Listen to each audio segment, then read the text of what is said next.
Good evening and welcome to the place. Do I really even need to tell you where I am? But let me do it anyway. Welcome to 100 Luton Avenue, home of the Pirates. This is Andre Johnson solo on the call with you guys. And you know exactly why we're here. The Sage Standout Game of the Week presented by Tottenville. It's EHall. It's Tottenville, man. So excited to bring you guys this game. Tottenville's getting ready to come out right now. I already took a look at the chat. Saw my guy GG is first in the chat, of course. Make sure you guys are active in the chat. Make sure you're using all of your emojis.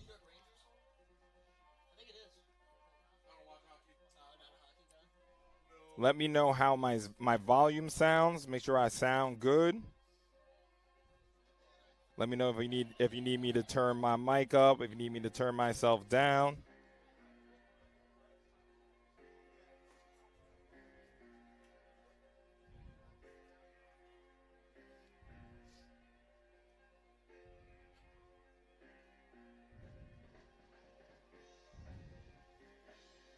I'm about to open the chat in a minute.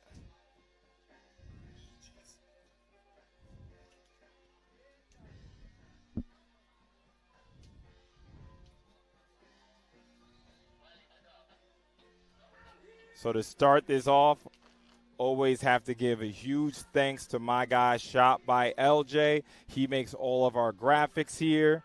And LJ is a 32-year-old photographer and videographer with over 15 years of experience capturing powerful visuals. Known for his sharp eye and creative direction, he brings stories to life through film and photography. From sports media to creative campaigns, LJ blends skill and passion to deliver high-quality content that resonates. To reach LJ for all your creative needs, you can find him on the Instagram that you see on your screen, excuse me. That's my guy Shot by LJ.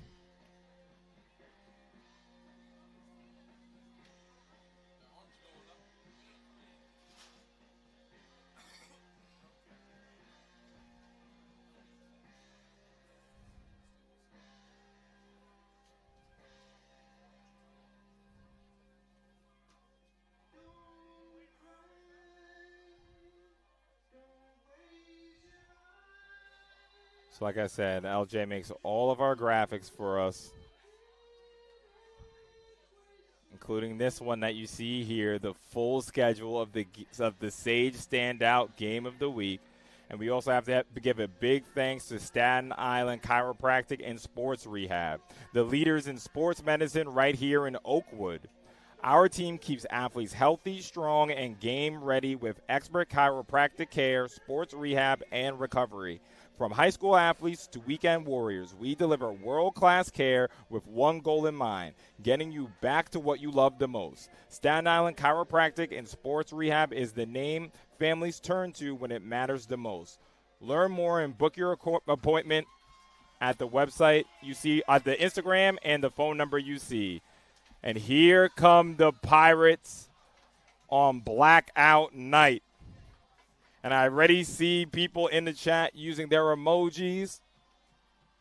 Of course, you might ask, how do I unlock my emojis? Right here, becoming a YouTube member. I'm going to throw that link into the chat.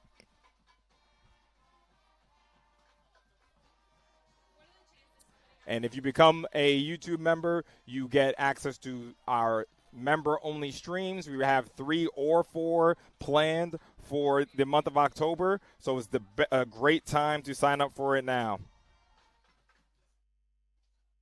And of course, just like I said, you get access to member-only emojis, man. So you got to be a part of the team, man. Don't be an outsider looking in. So there's that link. Put that right into the chat.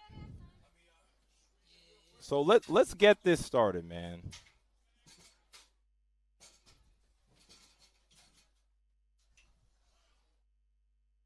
Sage Standout Game of the Week. Does this game decide the championship? No, of course not, man. It's only September yet. It's not even at Halloween. But this game always goes a long way in deciding who is going to be there at the end, man.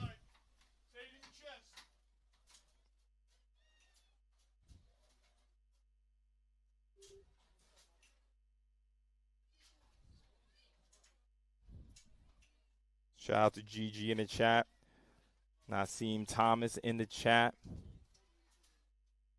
Make sure you guys are active, man.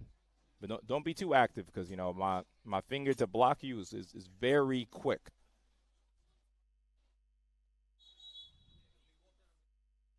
So it looks like we're getting ready for EHall still in the left end zone.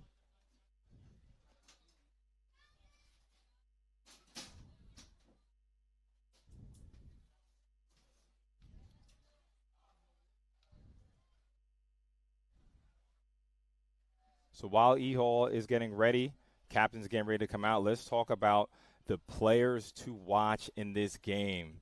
And the two players I selected for EHall are number 15 senior Justice Murray and number 19 Kendall Brown, the linebacker for EHall. And Justice Murray, he's changed positions. He's not a quarterback anymore. He's playing wide receiver. It does not matter what position he's in. As long as he's on the field, he's one of the most electrifying athletes across New York State. So it's going to be so important for him, and we'll talk about the possible injuries that EHall has in the wide receiver crew. It's going to be so important for EHall to get Justice the ball because we saw what he did against the same Pirates team in that semifinal. Him and Amir Morrow absolutely took over that game. And I'll just spoil it right now. Amir Morrow is out for this game. So it's going to really be on Justice Murray to pick up the slack there. And then on defense, he's the senior Kendall Brown, the captain. He's coming out with his brother right now, Kendu Brown, which we'll talk about. And Kendall is so important. He usually lines up as an outside linebacker, but even if the play is on the opposite side, it's going to be so important for Kendall to make that weak side tackle. You know Tottenville. If you're familiar with Tottenville, they love to pull 2-3 guards sometimes, linemen, excuse me. There's a lot of muck happening on the strong side of the play. So it might be the weak side linebacker that really needs to step up and make the tackle. And then if it's on his side, he has to make the play himself. So these are my two players of the watch, Kendall Brown and number 15, Justice Murray. And for Tottenville, I'm sure you're expecting to see Corey Brown and Tyshawn Bent. But listen, everybody knows Corey Brown and Tyshawn Bent. They're going to do what they do. To me, the most important players on this game are number 4, Justin McGuire, the senior, and number 7, Omar Mendez Jr. And to start with Justin McGuire, you know that they're going to feed Tyshawn. You know that they're going to feed Corey Brown. Let's see. It might only be, depending on the flow of the game, he might only need to make 8 throws, 9 throws. But there's going to be a 3rd and long. There's going to be a 4th and 4 where Justin McGuire is going to have to be able to make a play. And Omar Mendez Jr., he's on my watch for a potential Defensive Player of the Year candidate. He has been fantastic as that middle linebacker, and it's going to be so important for him to control that box. So we're going to go into the box, onto the field for the national anthem.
An excellent job from the orchestra of Tottenville. You know, me and the guys always joke, Tottenville's good at everything, man. The cheerleaders win, gymnastics win, orchestra's good, the football team's good. What isn't good over here at 100 Luton, man? It's crazy.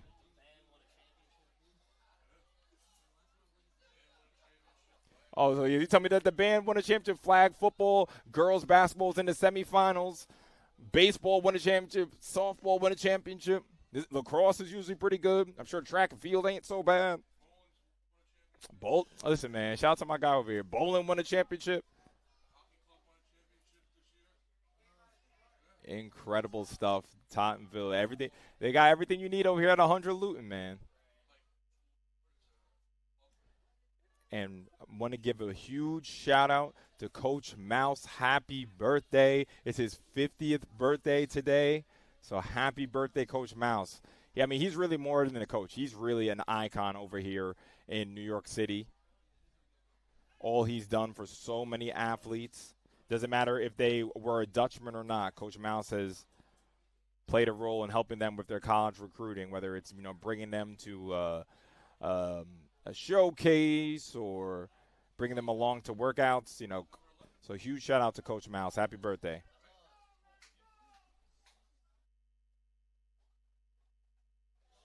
So Tottenville is going to start with the ball first.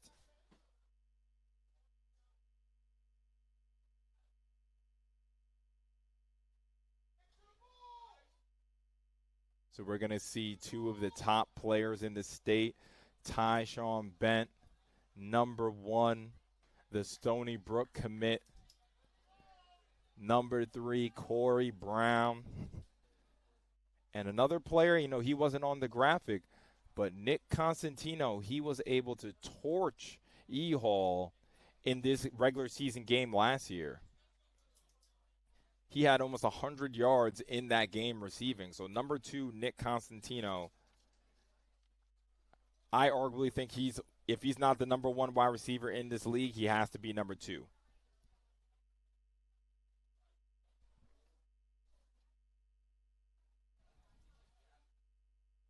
So we're waiting for the sun to go down so we can get that real 100 Luton feel. Not sure what the delay is. The refs are on the middle of the field right now, holding up. Got to tell me, it's 6:07, man. Let's get the kickoff going. We do have a celebrity in the booth. He's not on the call, but, you know, shout out to Jared Valuzzi, man. Talk to this guy every Monday. Seeing him on a Friday that's nice, man. A huge shout out to Jared Valuzzi and Newsday. Finally back covering sports in New York City. I see some other celebrities in the chat. In the chat. Aside from GG in the chat. See some other celebrities in the building. Walking in. All right, here we go. Dutchman versus Pirates in another New York City classic. Picks the ball up. He's met right away. So it's going to be a 1st and 10. EHall setting the tone early like they love to do.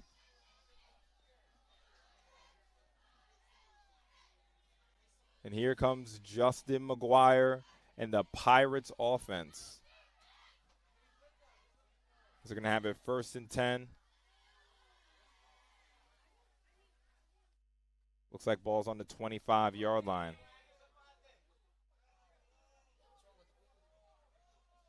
I am multitasking today, so, you know, be easy on me, all right, when it comes to the scoreboard, all right? I'm working on it.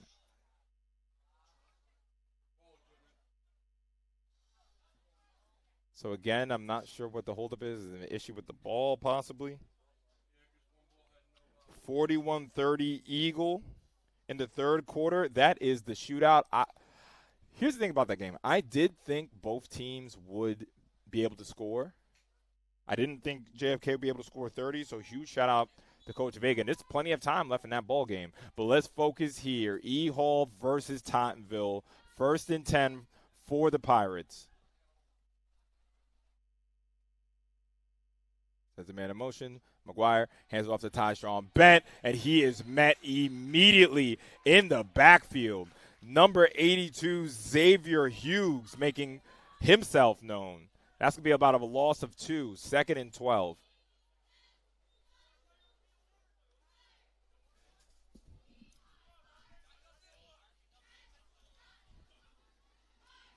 Time for me to stand up. So 2nd and 12. They hand it off on a jet sweep to Corey Brown. A lot of Dutchmen in the backfield, and he cannot escape. Nazir Brown in the backfield, and also Zaire Walden in the backfield. 3rd and long for the Pirates. And one of the things I say is the Dutchmen have one of the best overall units in the league in their linebacking core. So much experience. You have number 1 Brandon Garcia. You have number 5 Nazir Brown. You know the player to watch Kendall Brown. And Tottenville starting the game behind the sticks. This is exactly what I was talking about. Justin McGuire is going to have to make a play here. Throws it deep. Has a man. That's Corey Brown, and it is caught. 1st down, Pirates.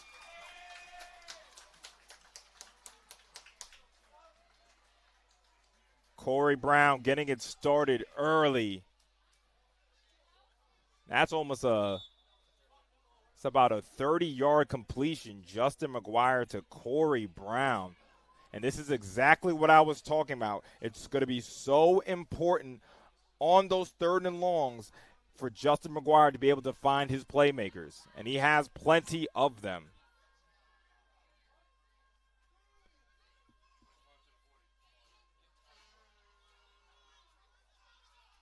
Hands it off to Tyshawn. Has a bit of a hole. Carrying defenders. Great run from the Stony Brook man.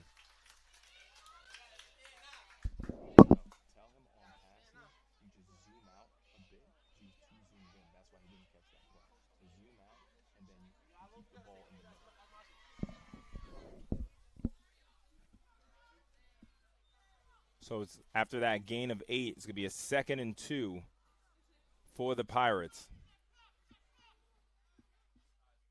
Bent still in the backfield, going to hand it off right to him. Has the outside lane, 1 man to beat.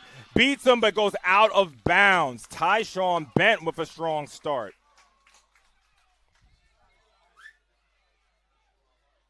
And this is what I'm saying about this Tottenville team. This is what they really need to take this offense to the next level. We know what Tyshawn can do. We know what Corey Brown can do. Can Justin McGuire be what I think he is, one of the top quarterbacks in this league? Because, like I said, we see Tyshawn's going to do what Tyshawn does, and they're going to fake it to him, throws it, and it's just a bit too far, incomplete. That pass was intended for Nick Constantino. 2nd and 10. And that's what the establishing the run can do. Sets up that play action.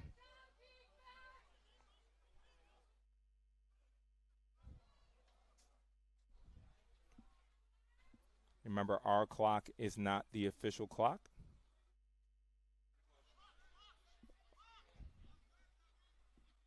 Currently 9:15 on the clock. McGuire looks left, throws left. A man fell down. That's Nick Constantino. And that's going to be a catch, and it's going to be, should be enough, maybe just a yard short for that 1st down.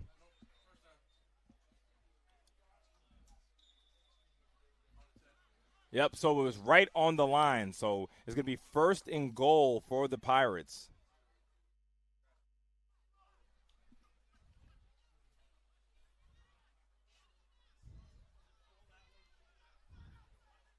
So it is a little tricky part of the field now. Can't get a 1st down. Got to get into the end zone. Hands it off to Tyshawn Bent. He's met immediately.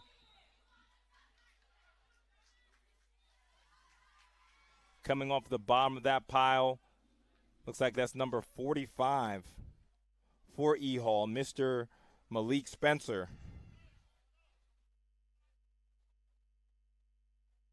Second and goal from the 10-yard line. And there is an injured player. So, of course, you know here at Sage Media what we like to do once there's an injured player. We like to take him off the screen. Give him a minute to kind of collect himself.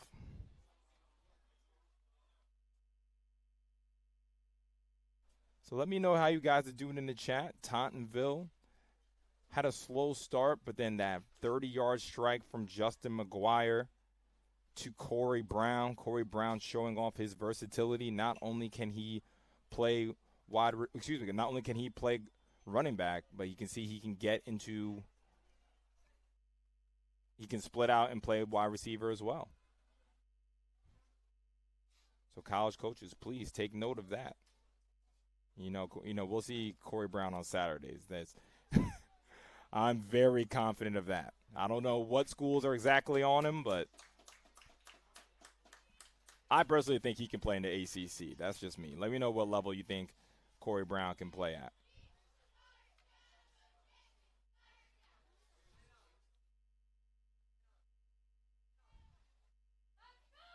All right, so it's going to be a second and goal from the 10-yard line. Player looks like he's okay.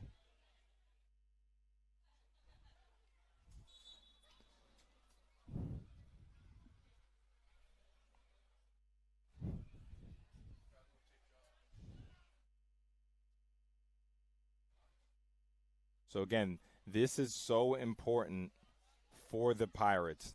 You've been marching down the field, but now you have it tough. You can't get a first down. The field is compressed. You only have 10 yards to work with. Let's call it, maybe 17 with the end zone. Can you punch it in? And is that going to be a false start? No, it looks like encroachment on the Dutchman. So that's going to bring Tottenville even closer.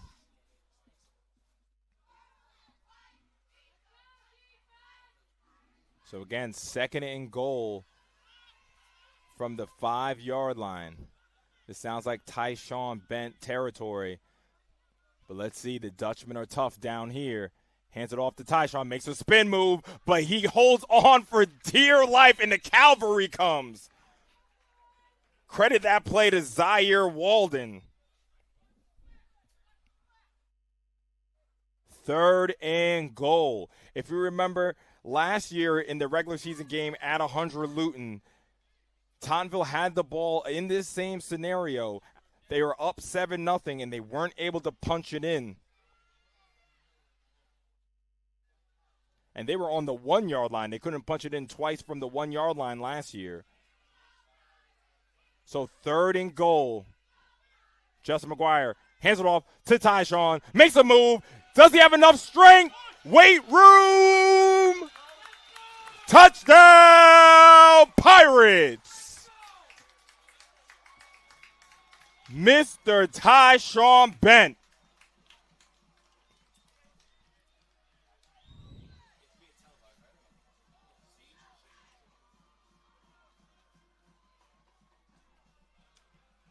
When you need a big play in a big moment, who else to call on than the 4-year star for the Pirates, Tyshawn Bent? And the Dutchman made him earn every bit of those 5 yards.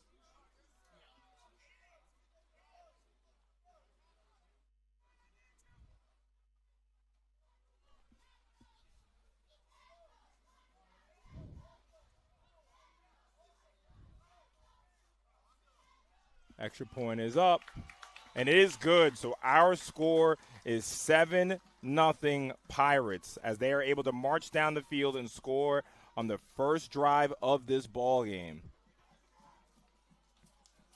So I have the replay queued up.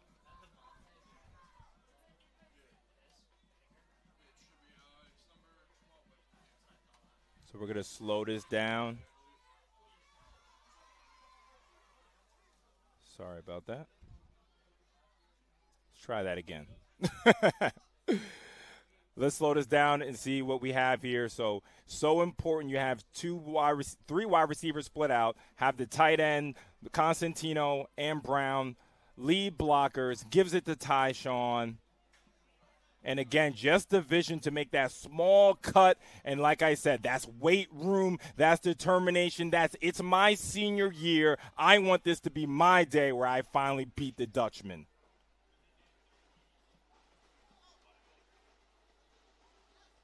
So 7-0 Tottenville.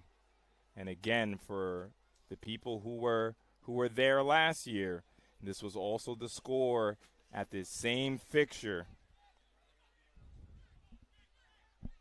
So in the words of the late, great Kobe Bryant, job ain't done yet. The job ain't done yet if I'm a Pirate supporter.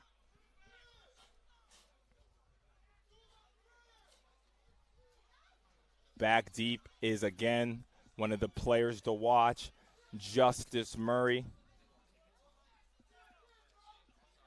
And they squib it, and he's going to go right down, so the Dutchman are going to get the ball 1st and 10 from the 40-yard line. 41-yard line, let's call it.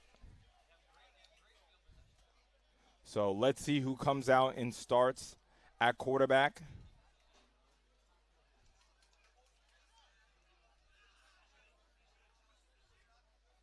And it will be the PSAL champion, Kendu Brown, getting the start. 1st and 10 for the Dutchman. 3 to the bottom of your screen. Sends a man in motion. Kendu rolls right. He's going to have to take off and run. Instead, he throws it. Did he get his feet in bounds? No, incomplete pass.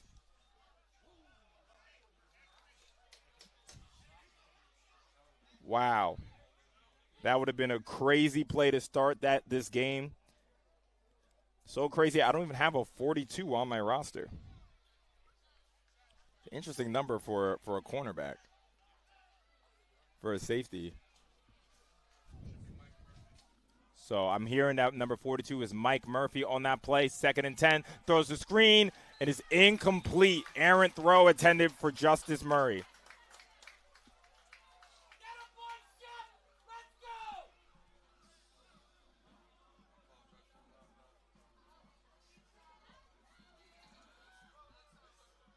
Third down for the Dutchman. And the same goes for the Dutchman that I said for Tottenville. It's going to be so important for the quarterbacks to be able to produce on 3rd and long.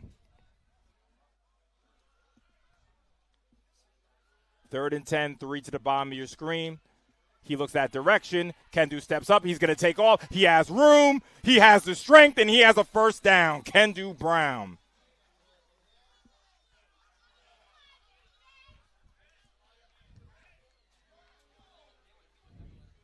So ball is just short of midfield. New set of down for the Dutchman. I think a play like that's going to really settle down Kendu.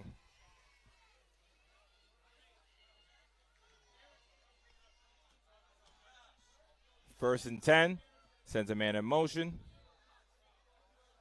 Kendu hands it off to number 40. Nice hole from that offensive line.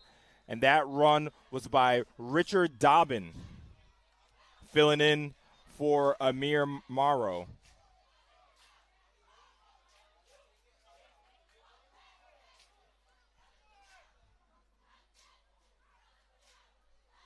Second and 6. Hands it off to Dobbins. No, it's a fake. Throws it right to number 5. Makes a man miss. And that's Nair Jackson for another Dutchman 1st down.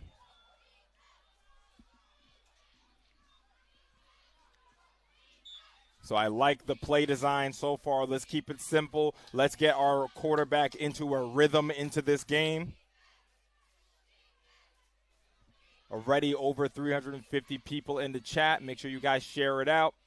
Kendu Keeps it. Nice lane, nice job. Again, the offensive line getting some great push. And one thing to talk about in this game, number 11, Eli Jones, is out. He's usually in the middle of that defense. So that's a big blow for the Pirates. So other players are going to have to step up here. It's going to be a 2nd and short.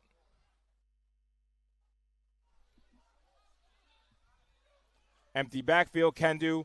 Again, he's going to keep it. He has a lane. Mr. Brown, can he get into the end zone? What can Brown do for you? Touchdown, Dutchman.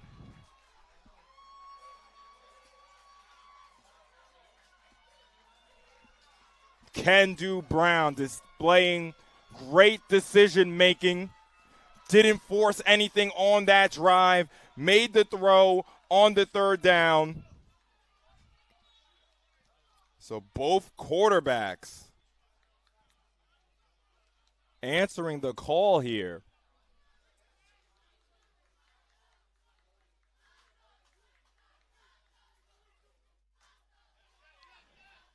And the kick is no good. So our score will remain 7-6, Tottenville.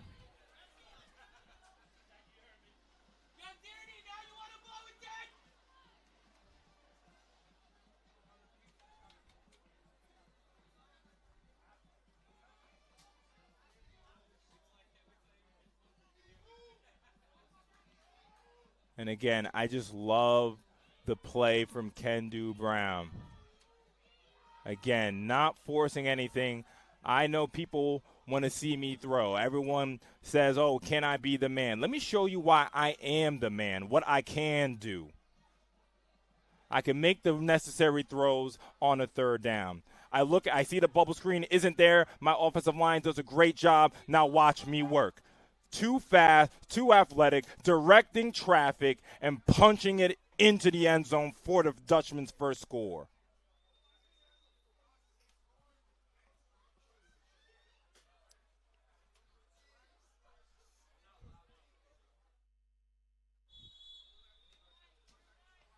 So both teams have scored in their first possession of the game.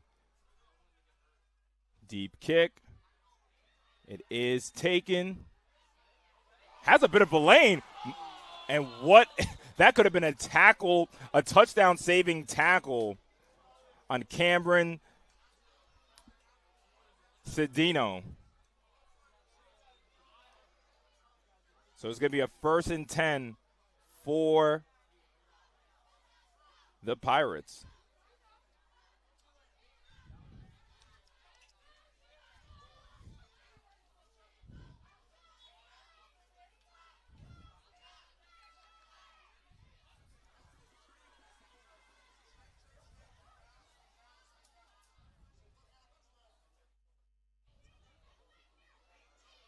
I'm pretty sure that was number 11, the kicker, on that maybe a touchdown-saving tackle. 1st and 10. Hands it off to Tyshawn. Holds onto the ball. They're trying to strip it.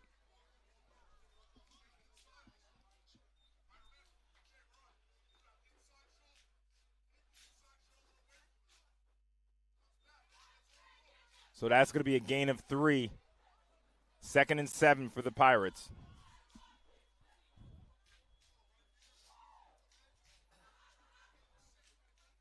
Make sure you guys are active in the chat.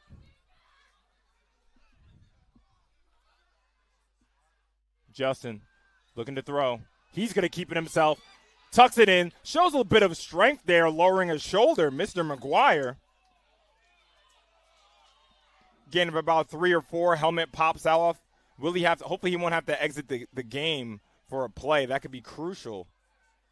And yes, he does have to leave the game for a play because of that, his helmet coming off. So you can only imagine, I mean, if I play a bit of Madden without my – oh, they are letting him back onto the game. Okay.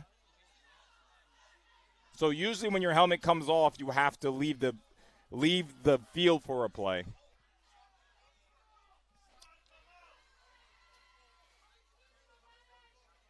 So it's going to be huge here. Crucial third down. And you're going to hear me say that a lot. Every third down is crucial in a matchup like this. Sends a man in motion. Hands it off to Corey Brown. And he is stuffed. Xavier Hughes. Going to credit him with that play.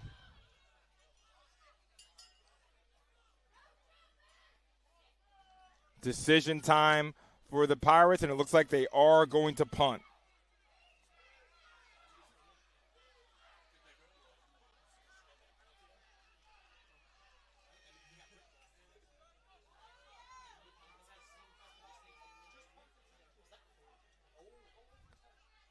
So they are rushing the offense back onto the field. Little trickery here. Quick snap. Hands off to Corey Brown. Breaks a tackle. Breaks another one. And he looks like he's going to be a yard short.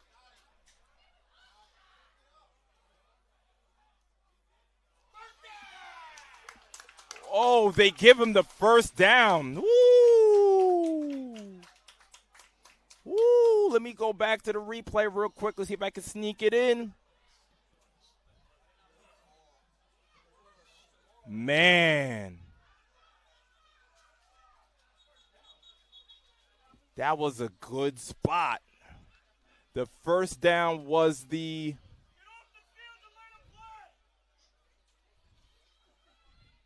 I thought the first down was the 44-yard line.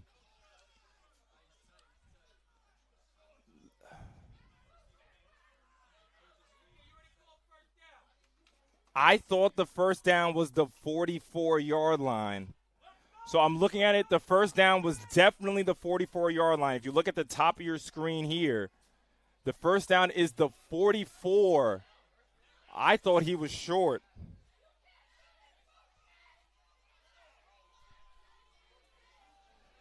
There is no instant replay. So, well, there is. Oh, I have instant replay, but they can't talk to me. I know the truth. Me and 370 people know the truth. But the 5 people where it matters, they can't see the replay. Listen, he was short. It depends on the spot. Yeah, he's short. I can see it right now. Hey, tell him to zoom in on that. He should be short. And yes, he is. Dutchman, stop. Justice is served.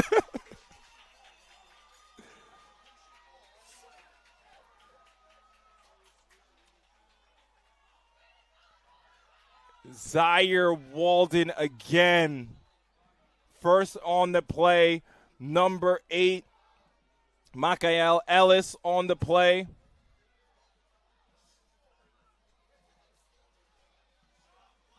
And number 1, Brandon Garcia.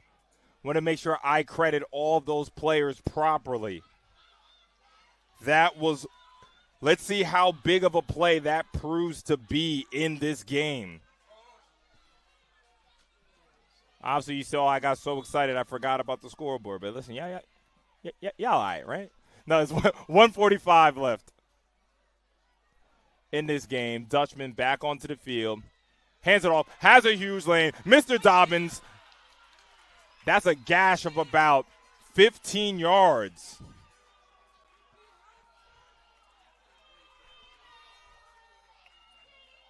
And the EHall chants are beginning.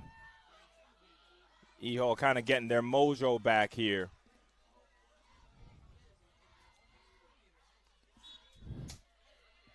First down for the Dutchman. Swing pass, and he's going to throw it. That's Justice Murray into the back of the end zone. Incomplete. Pass was intended for Nair Jackson.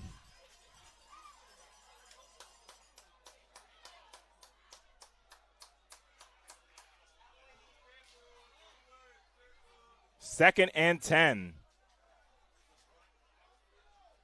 You know, sometimes it's not so bad having your backup, your former quarterback, let's call him, your former quarterback in at wide receiver because you can make plays like that.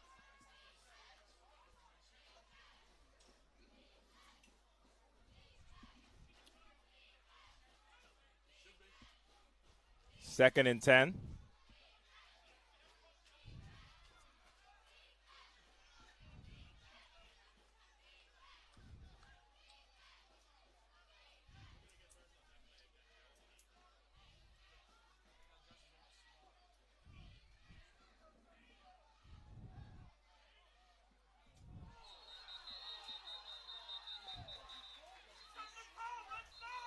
And it's going to be an encroachment on the Pirates. Encroachment on the Pirates to make that a 2nd and 5.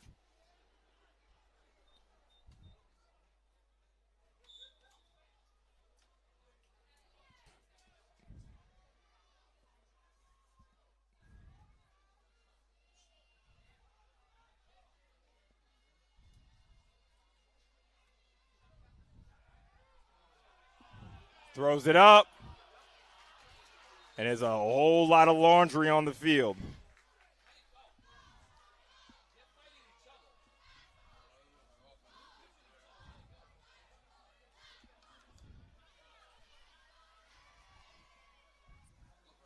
Waiting for the call here.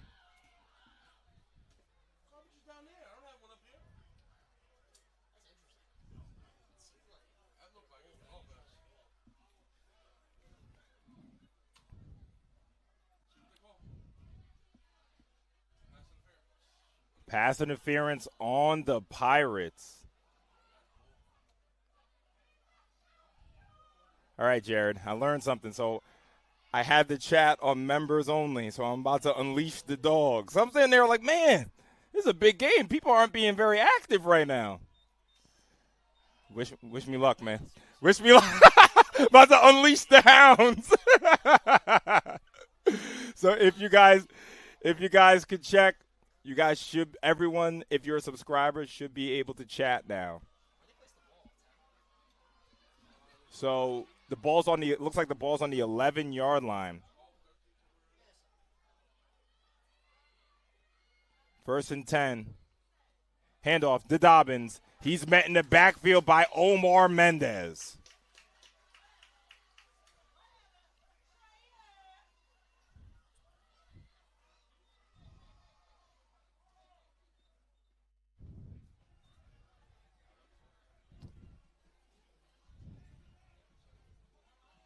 Second and 10.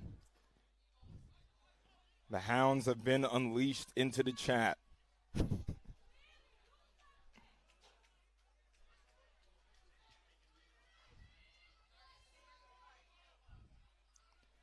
Setting a man in motion.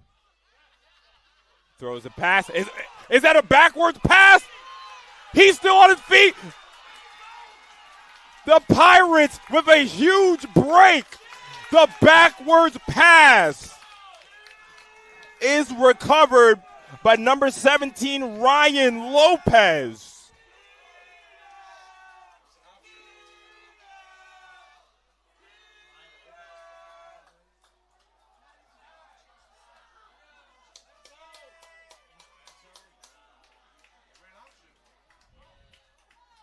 In the red zone, that was an option. He tried to pitch it, and it was behind number 1, Jay Solomon. So a big mistake there by the Dutchman.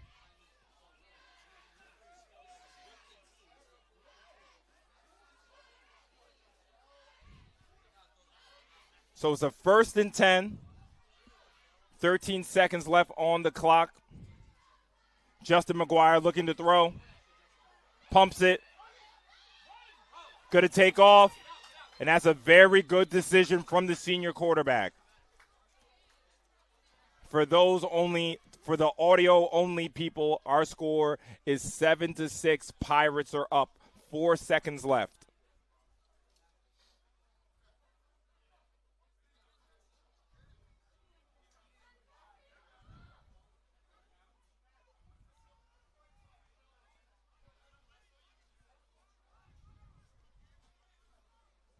It's called 2nd and 4.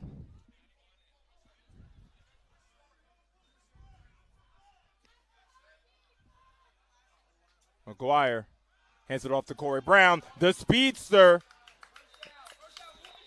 Tough end there, but that should be enough for a Pirates first down. And that will be enough for the end of an action-packed first quarter. Our score is 7-6 Tottenville.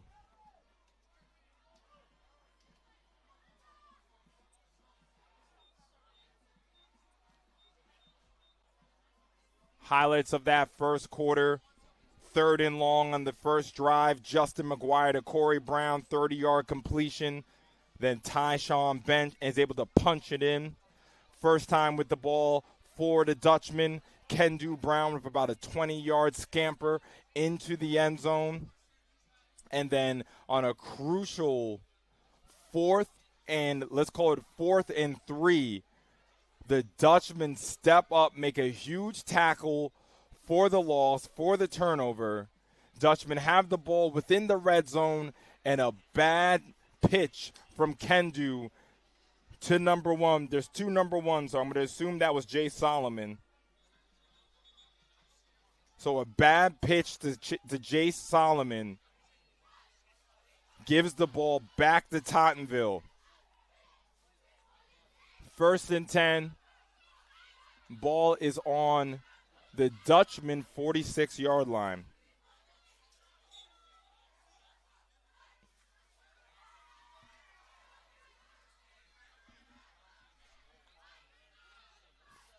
Flipping wide receivers. Justin McGuire looking to throw, has pressure in his face, and he's going to go down. That's number 1, Brandon Garcia again.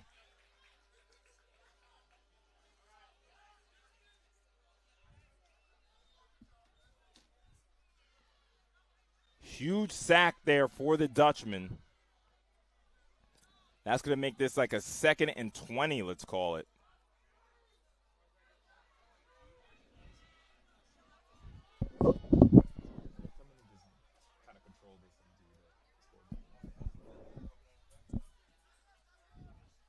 Second and 20, Justin McGuire looks, going to throw the screen. That's to Tyshawn Bent. He has a cavalry in front of him. He has room in front of him. That's Mr. Bent, still on his feet. I think he wants 6, and he's going to get it. Touchdown,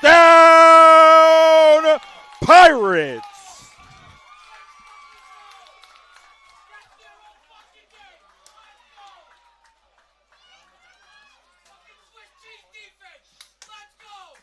Let me say this again. When you need a big play, you need your big-time players to produce. That is a 55-yard touchdown after a 2nd and 20.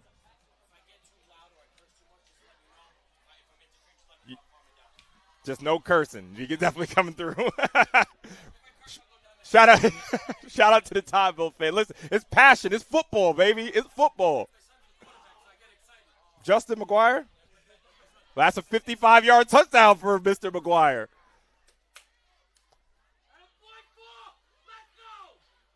And the kick is up, and the kick is good. Let's get right into that replay.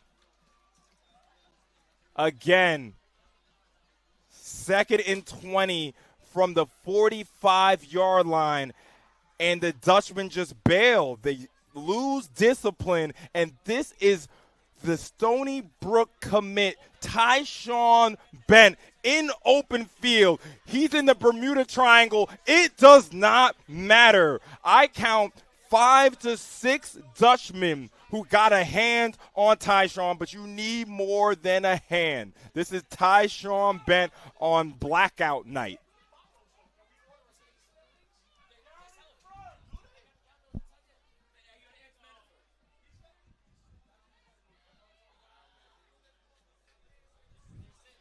So our score is 14 to 6.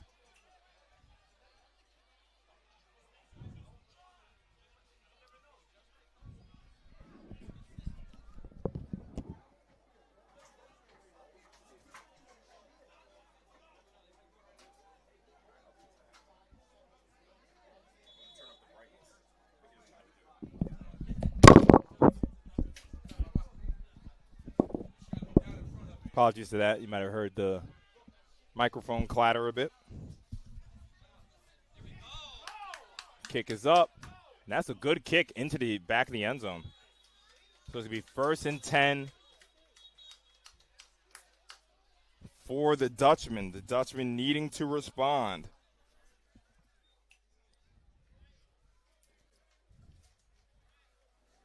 My guy moved the chains. That does look like a rising star. Respectfully speaking, Get 5 a map.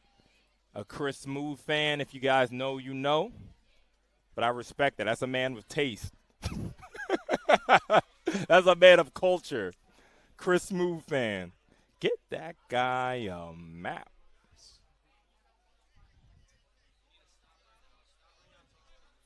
First and 10. 11:01 on the clock. I have fired myself from the scoreboard, so it should be much better now.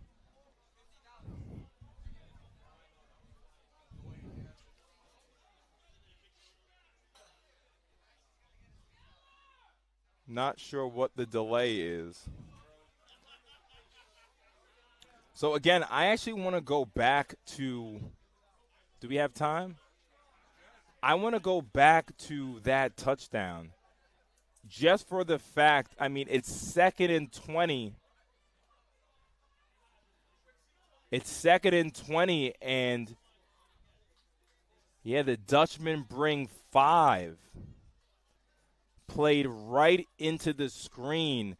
And you know what? You just got to give respect to the Pirates offensive coordinator there. I don't know if he had the sixth sense.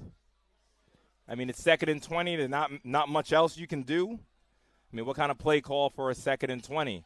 But right now, that's the pass. Pass completed. That was number 22 for the Dutchman, Jair Lewis.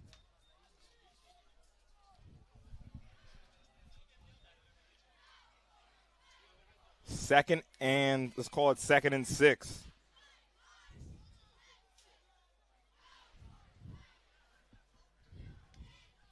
Now the commentator has a name. He said commentator sounds like my gym teacher. That's crazy. This is Andre, man. I have a name. I'll turn the chat back off. Big run. Good lane. Again, that was number 22, Jair Lewis.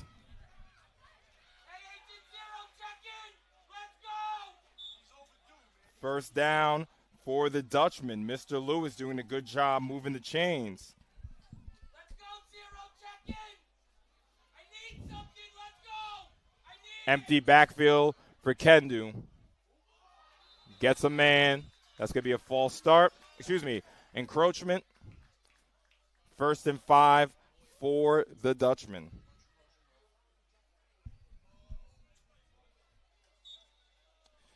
Yeah, Jason, I agree. There's a bit of a,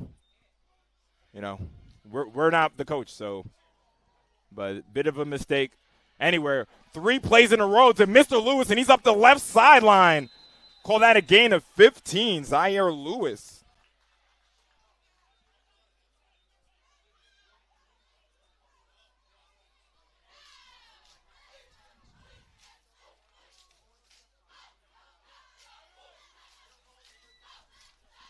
Move the ball, move the chains. Now in Pirates territory. Why not feed Mr. Lewis again? 3 plays in a row. Can we make it 4? No, it was going to be a fake. Throw it in deep. That ball was intended for Justice Murray. Incomplete.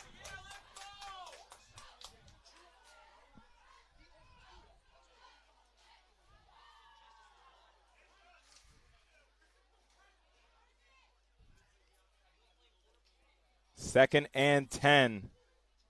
We have 435 people in the chat. Make sure we're there with 435 likes. Make sure you become a member. Goes a long way in making sure we can continue to do what we're doing. But right now, the Dutchmen are trying to get something done. This drive is all about Mr. Lewis. Another big gain, still on his feet. Has to wrestle him to the ground. Jair Lewis.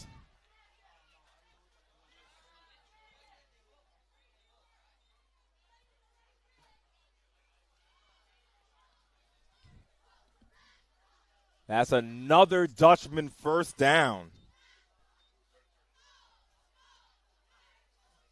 It's been all about Mr. Lewis here on this drive. Ball's on the 33-yard line. Empty backfield. Kendu. Again, another encroachment. Mr. Brown very in control of the offense right now.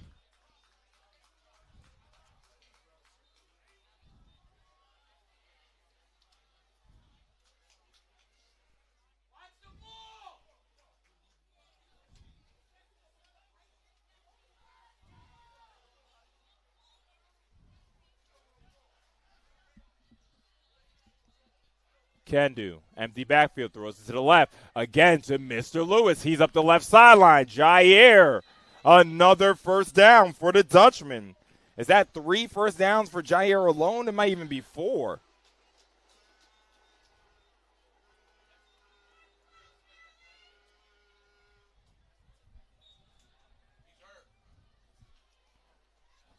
Now we're in the red zone. Let's see if the Dutchman can have better execution in the red zone this time. They fumbled the pitch in the previous drive. Empty backfield. Kendu sends a man in motion. That's Jair Lewis. Why not feed him? Fakes it to him. It's caught. That's Jay Solomon on the catch.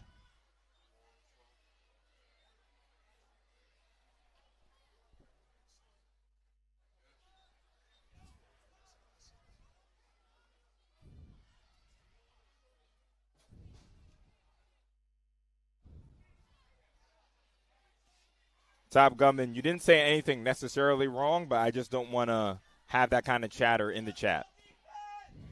Empty backfield. Here's Kendu. Looks to the left. He's going to take it himself. Can he make it 2? Yes, he can. Touchdown, Dutchman. That's touchdown number 2 for Kendu Brown.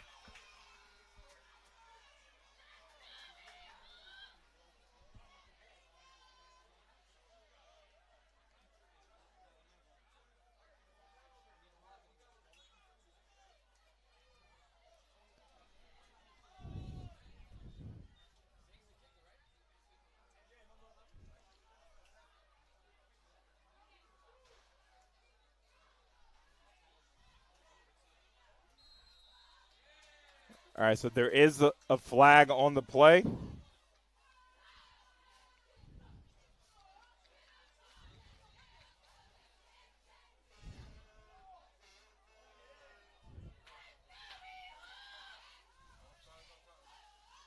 So it is an offsides. Let's see if EHall decides to bring their offense on the field. I do see number 10, Kendu. Him and Jair Lewis. A 2-man force. He's going to try to sneak it in. Why not make it 2? Good day in fantasy for Kendu Brown as he's able to tie our ball game 14-14. Again, this is a PSAL champion on another big night. And let's go to the replay. Mr. Brown looks left. Again, Tottenville covered that very well. But when you're a dual threat quarterback, when you're a PSAL champion, you know when to call your own number. And it's been all about Kendu Brown in this first half.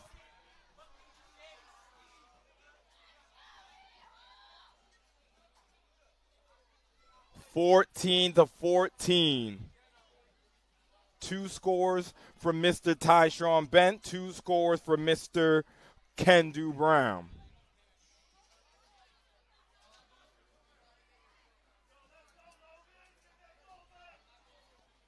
I like people saying that this is the main course, of course, on Sage Media Solutions. Hopefully, I'm assuming that the Eagle game might just be finishing it up. I'm not sure if someone can send me the score of that one.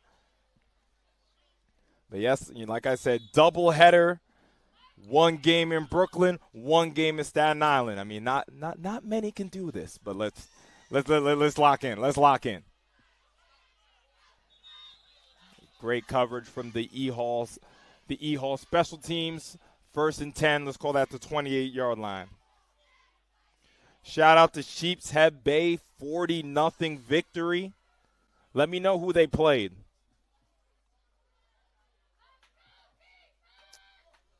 Was it John Adams? John Jay. Okay, so 40-0 Sheepshead over John Jay. Shout out to Coach Mack.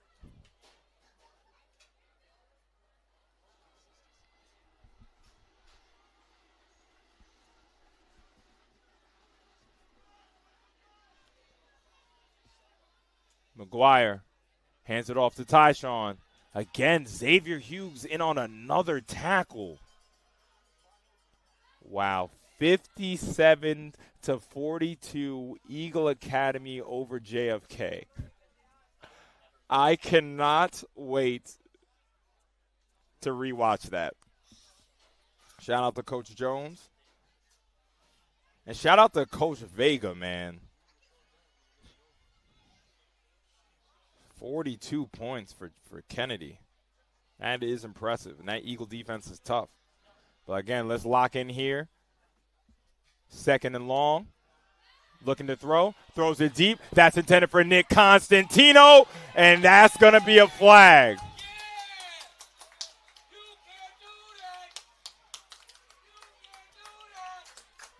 That's going to be a pass interference on number 24, Akeem Brown. And so one thing I want to note, EHall is short. Mr. Jasair Harris has been out, a.k.a. Straps, has been out all season. He is due to come back soon, but you can only assume that you would have Jasair on Nick Constantino in that scenario.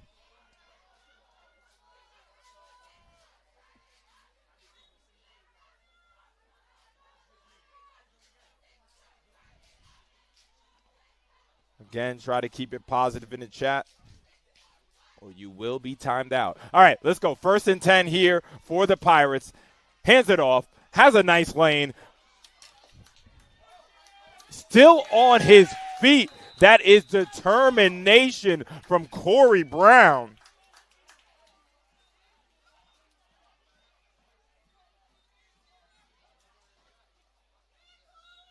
Moving the chains, and I don't want to speak too early, but we might be in for a bit of a shootout. I mean, Eagle and Kennedy got it started, so why not keep it going?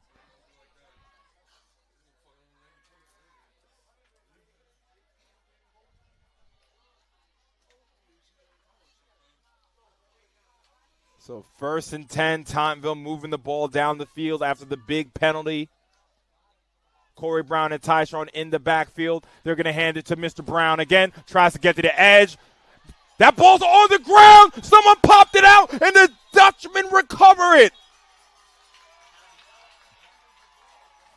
Initial hit was from David Jacob.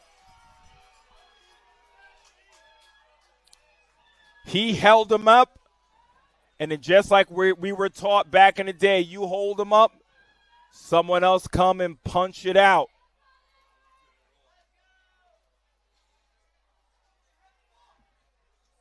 So David on the hit initially, and I'm going to credit that forced fumble. Listen, you got to make up for your mistakes. Akeem Brown, I'm going to credit that forced fumble to. And, of course, David is excited, man. What a play for the Dutchman.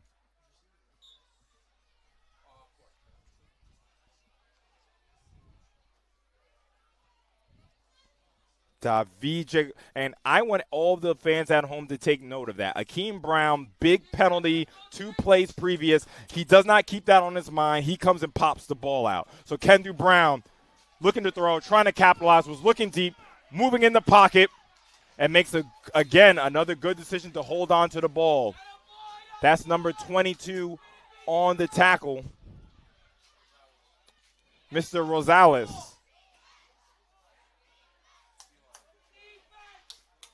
So a 2nd and about 12 for the Dutchman.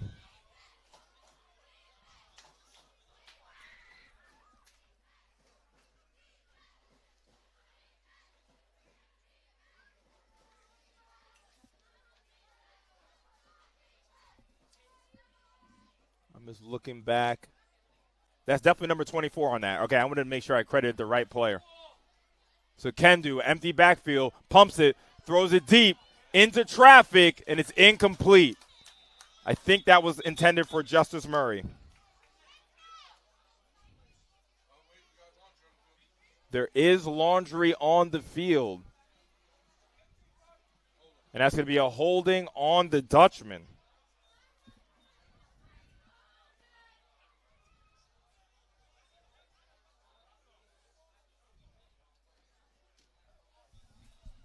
Almost 500 people in the chat. We're 25 short. I had to double check my math for a minute. Let me not embarrass myself. 25 short.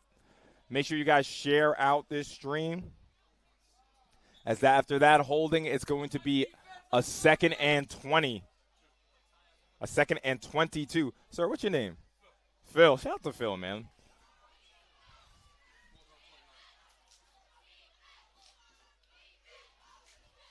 The first down is the 49-yard line of Tottenville. Hands it off. Tried to pop the ball out. Nick Acosta in on that tackle.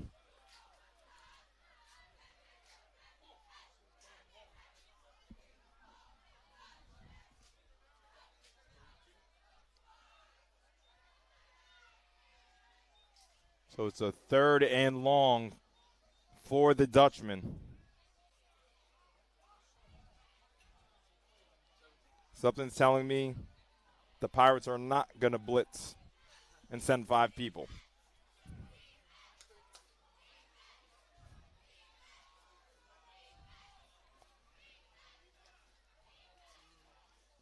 Kendu Brown.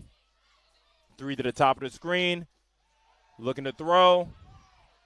Kendu trying to make a play happen, directing traffic. He'll throw it. And is it caught? It is incomplete. Pass intended for Justice Murray.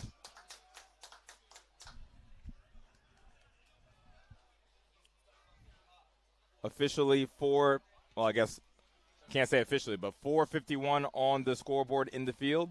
The scoreboard in the field is not the official time. Our scoreboard on the screen is not the official time. Only the referees know the official time. Do you have a mic, Phil? Do you have a mic to the referee or no? No. Okay, yeah, so we don't have the official time. Because you're the man, of course. Hey, watch the ball! So if I'm not mistaken, this is the first punt of the game for the Dutchman.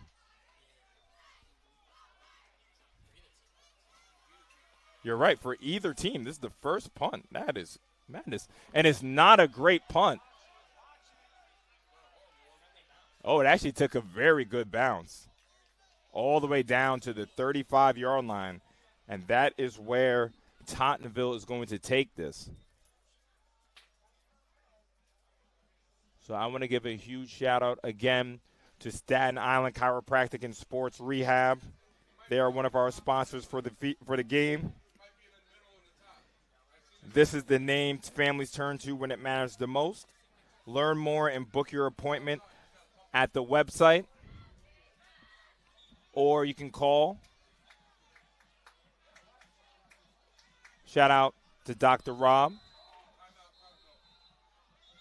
So it is a timeout, Pirates. First timeout of the day. So let me do that properly. Staten Island Chiropractic and Sports Rehab, the leaders in sports medicine right here in Oakwood. Our team keeps athletes healthy, strong, and game ready with expert chiropractic care, sports rehab, and recovery. From high school athletes to weekend warriors, we deliver world-class care with one goal in mind, getting you back to what you love the most. Staten Island Chiropractic and Sports Rehab is the name families turn to when it matters the most. Learn more and book your appointment at our website or contact the number you see on the screen. Thank you for sponsoring today's stream alongside Tottenville. And a huge shout-out to Shot by LJ, a 32-year-old photographer and videographer with over 15 years of experience capturing powerful visuals. make sure you contact him on the Instagram you see on the screen.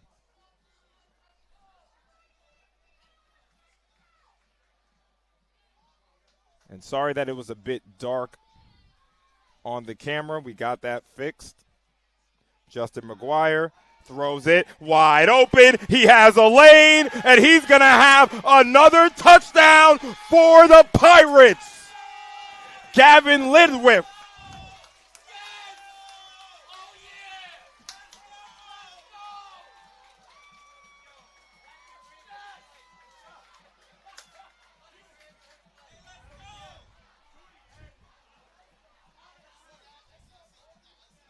Mr. McGuire's second touchdown throw on the day.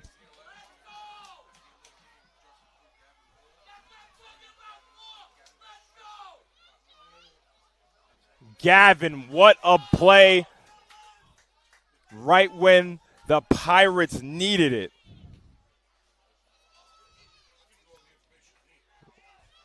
Everybody, you better strap in your seatbelt for this game. I mean, you just had an over 100-point thriller in our first game, and now this game looks like it's going to be something great. And that's Tottenville, and that's EHall for you. So our score is 21-14 Pirates. And let's watch this play from Gavin Ledwith.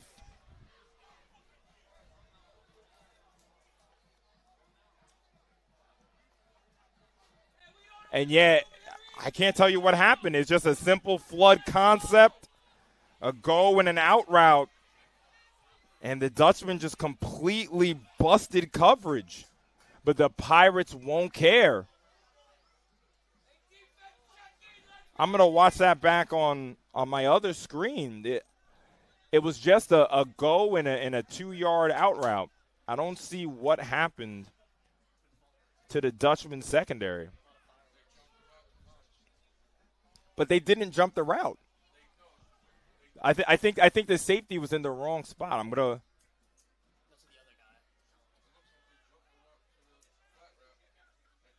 Yeah, okay. I see what you're saying. I think the cornerback jumped the out route. Okay, thank you, Phil.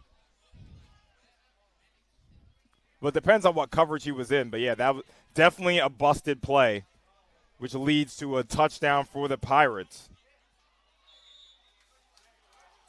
Because from when I saw it the first time, it looked like the safety just got over late. But if you look at it through the lens of the corner, it's supposed to be in a deep third. You know, it's something I'll have to ask the coaches about after the game.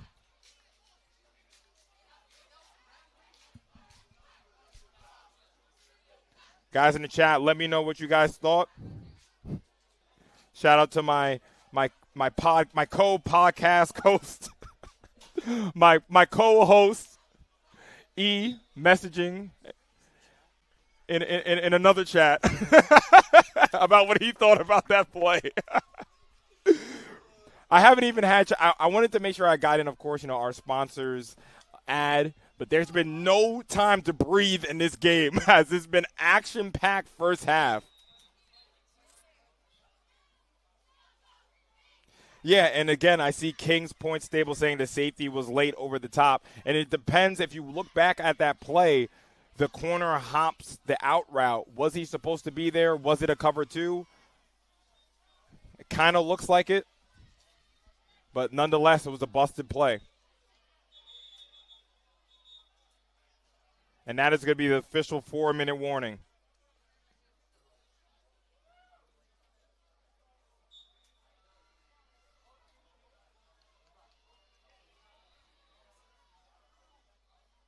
So it was a 2nd and 7.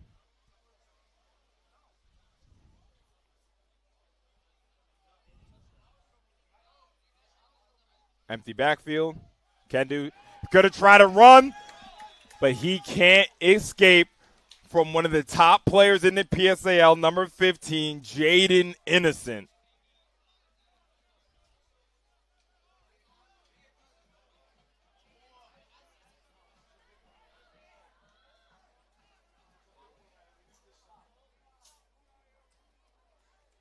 Zamel Johnson, that's I see what you're saying there. I'll confirm, but I'm pretty sure that's what happened. Kendu on the third down, just going to keep it himself. But this time the Tottenville defense stands strong. Mr. Rosales there on the tackle.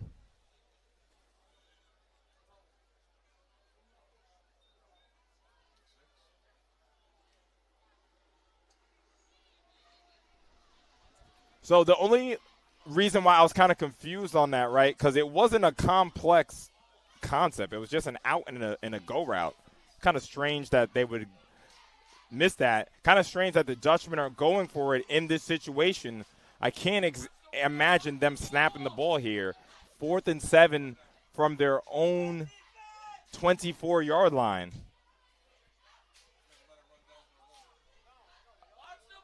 Could not imagine the Dutchmen running the play.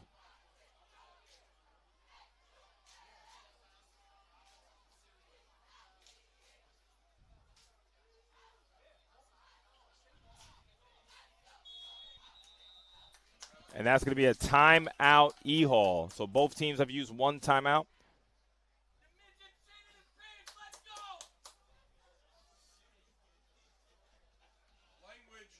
And just like I was saying before, I got the man next to me. He's not on the mic because he's working.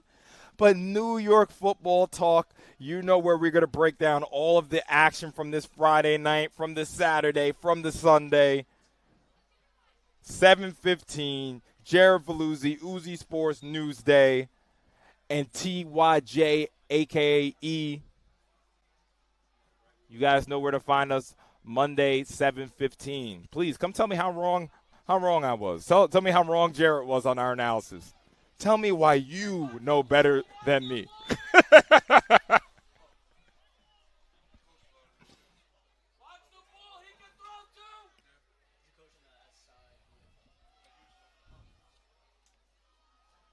Punts up. Better punt this time. Let's see if it gets another Dutchman roll. Goes out of bounds, though. But again, pretty good field position. The Dutchmen have not been able to flip the field late in this second half. And there's an injured player. So it's a first down. So as a player is getting tended to, just want to remind you guys, make sure you become members of the YouTube channel. I'm going to share that link in the chat. You get access to member-only emojis, and you also get access to member-only live streams. We've already had 2 in September, so you can imagine, $4 for 2 games, not so bad. Looking to add more games, maybe 2, maybe 3 in the month of October. If you're rooting for the Dutchman, you can use those emojis right there. And if you're rooting for the Pirates, use that emoji. If you're rooting for the Dutchman, you can use that. We've seen a couple of blurs, if you want to call them that, in this game so far. So that was number 81. Don't have that on my roster, but hopefully he's doing okay.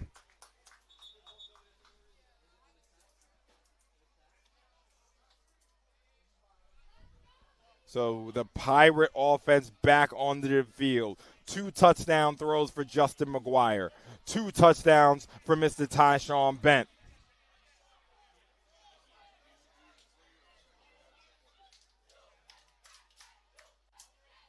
They're going to fake it. Looking to throw. Throws it to the outside, and it's caught. That's Gavin Ledwith again.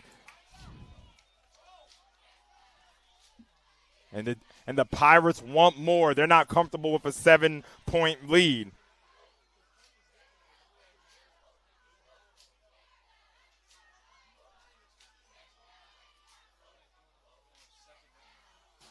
Justin looking to throw. Throws it out. That's the Mr. Corey Brown. He's going to run out of bounds. Very efficient offense so far. Again, this is truly the evolution of the Tottenville offense. If they are able to have this balance with 2 of the best running backs in the state, this is going to be an extremely tough offense to beat. But one thing they haven't done is that they haven't been able to defeat the Dutchmen. I can't tell you when the last time they beat them. 2019? 2019. As they throw a quick route to Mr. Brown, he's met by another Brown, Nazir. And that's going to be a timeout for the Pirates.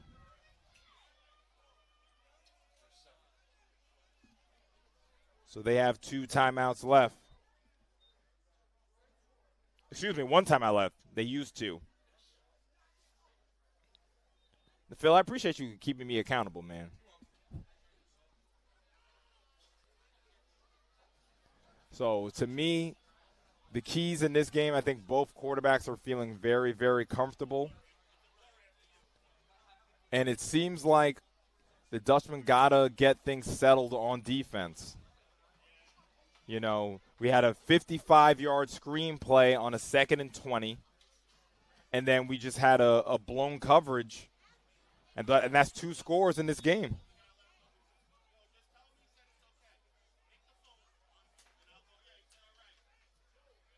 Shout out to Asar. I did not know we had a timeout button. I'm learning new stuff. I'm learning new stuff about my own equipment. 1:12 on the clock. Justin McGuire rolling right. He's going to throw it off his back foot, and that should be an intentional grounding. He was in the pocket, if I'm not mistaken. That should definitely be intentional grounding. Yeah, and there's the flag.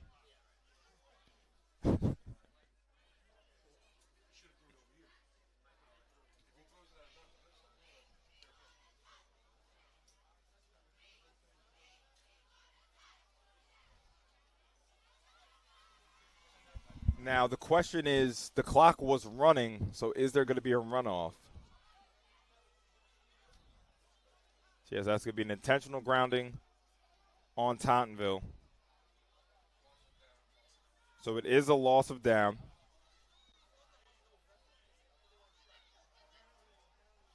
Okay, so it looks like there's not going to be a runoff, though. So there's still 1:05 on the clock. So it's a set. So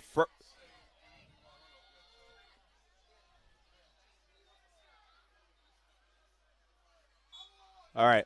So it's a 2nd and long. Justin McGuire looking to throw. His pressure in his face. Good look to run. Makes a man miss. Makes another man miss. Mr. McGuire, not known for his feet, but showing that he can make it happen. Kentu Brown isn't the only dual threat quarterback on this field. But tick, tick, tick, tick, tick, tick. 44 seconds left. 3rd down. First down is the 14-yard line.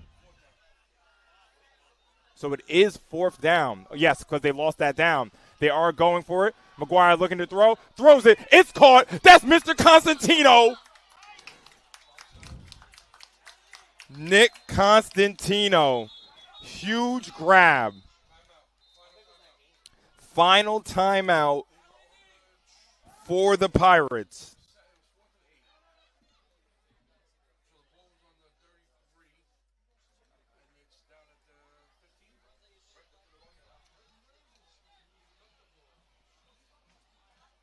Justin McGuire, another. He's been so impressive to me. There have been some people who may have doubted him. The clock is correct, so 26 seconds left. But he has been absolutely excellent. Absolutely excellent in this game. Every throw he's had to make, he's made it. He needs to gain some yards on a 3rd and 20, a 3rd and 25 to make it a 4th and manageable. He does it. 4th and 10, quick out route to his main man, Nick Constantino. He's able to deliver. 2 touchdowns in this first half. He must be maybe only 3 incompletions, if that. 26 seconds left. They're on the 16-yard line. 2 to the top of the screen. Led with on the bottom of your screen. Looking to throw. Looks right. McGuire lets it off, and that should be a flag. Wow. Incomplete. They were throwing the wheel route, and the linebacker literally put both his hands on the running back. But that pass was intended to number 9, Isaiah, the tight end.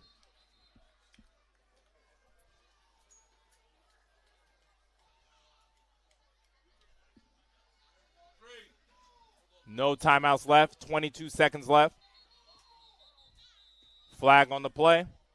And it's going to be an encroachment on the Dutchman. So giving a huge shout out to the Eagle Academy football team right now. Apparently they're watching us on the Jumbotron. That is so awesome. Someone please make sure you take a picture and send it over to me so I can post that later. That is awesome. Congratulations on your win.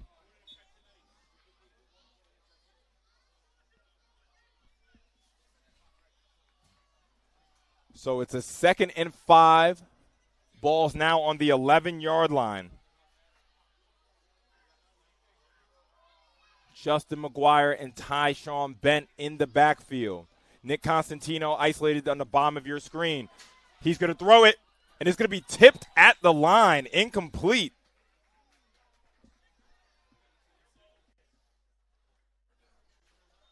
Third down. Third down and about 5. I'm going to see if I can credit that tip to somebody.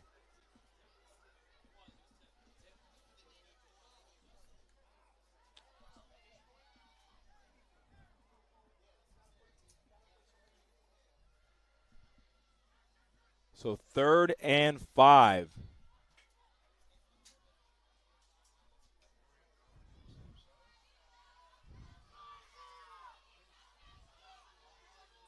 Same setup, Justin McGuire, Tyshawn Bent in the backfield. And that is going to be a timeout. It has to be by the Dutchman. Yes, timeout by the Dutchman. 1 left. Wanted to set up their defense. I'm trying to see if I can see who to credit that tip for. I think that was Zaire Walden on the tip, number 34 for the Dutchman.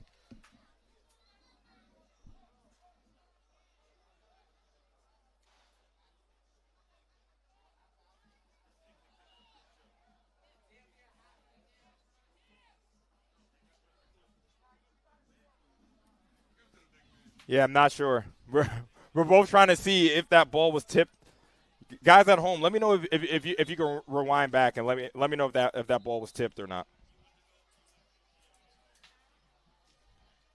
18 seconds left, 3rd and 5.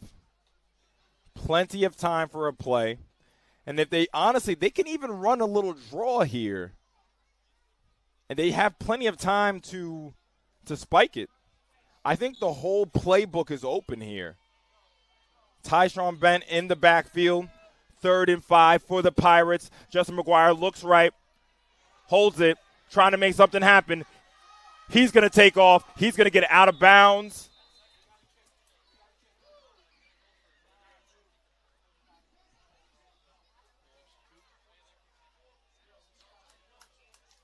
Trying to see where they spot the ball.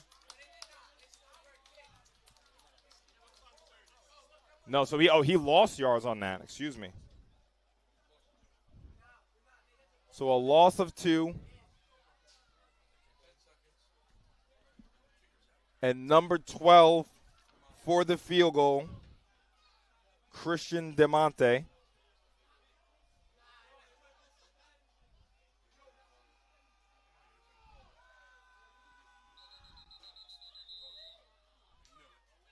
And they ice him.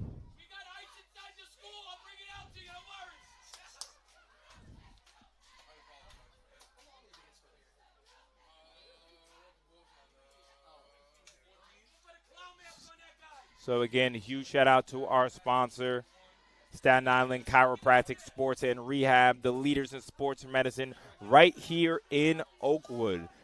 They're the name the families turn to the most when it matters the most. Learn more and book your appointment Make sure you follow them at their Instagram, and make sure if you are interested in a consultation, you give them a phone call at the number you see on the screen.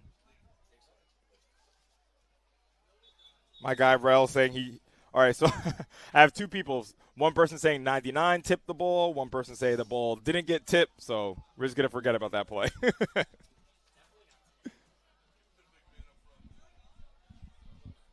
So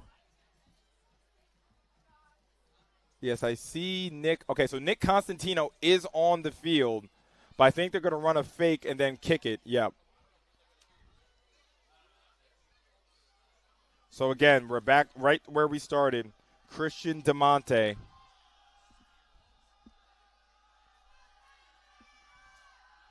Good snap. And the kick is short. Our score will remain 21-14, and there are 5 seconds left on the clock.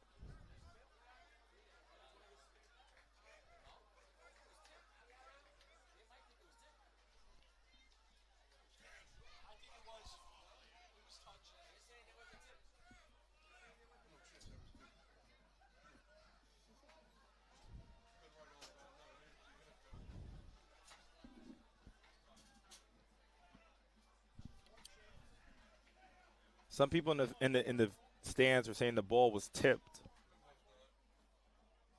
The ball was not tipped.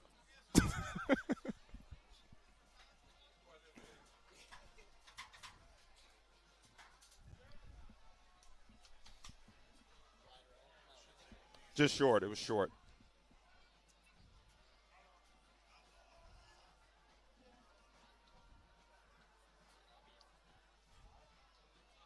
I mean, what?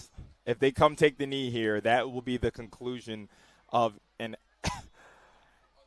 What else could you ask for in a half of football, man? What else could you ask for in a half of football? Our score in the Sage Standout Game of the Week at 100 Luton Avenue is Tottenville 21, Erasmus Hall 14. This is Andre Johnson on the call. We're going to mute the mic. We'll see you at the other side of halftime.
Doing a quick sound check. Quick sound check.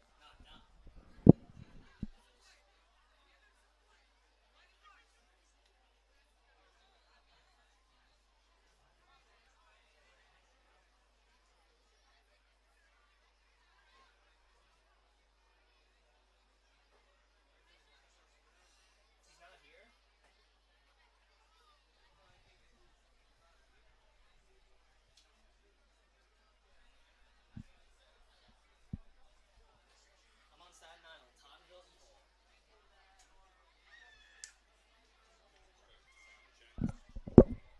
EHall. All right, sound is good.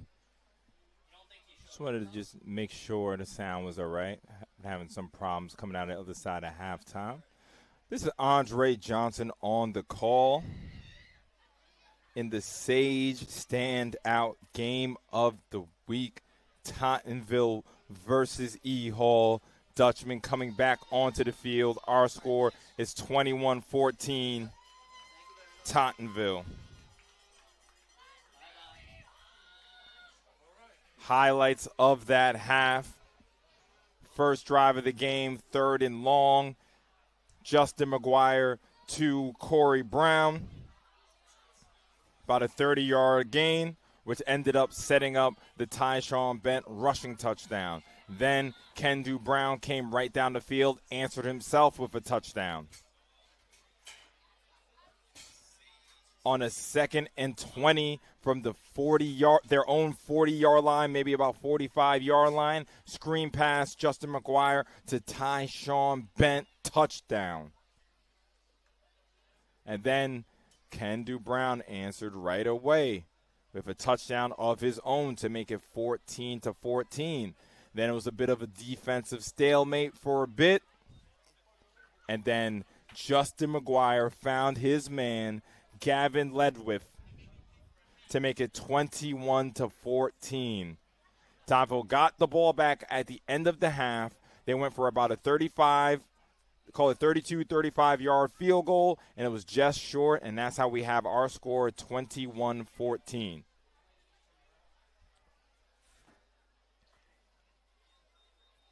King Point, thank you for the thumbs up. Like I said, just trying to make sure everything sounds all right. Come back a little early, do a quick sound check. But it seems like we're good. We're ready to go. You see the Dutchman warming up.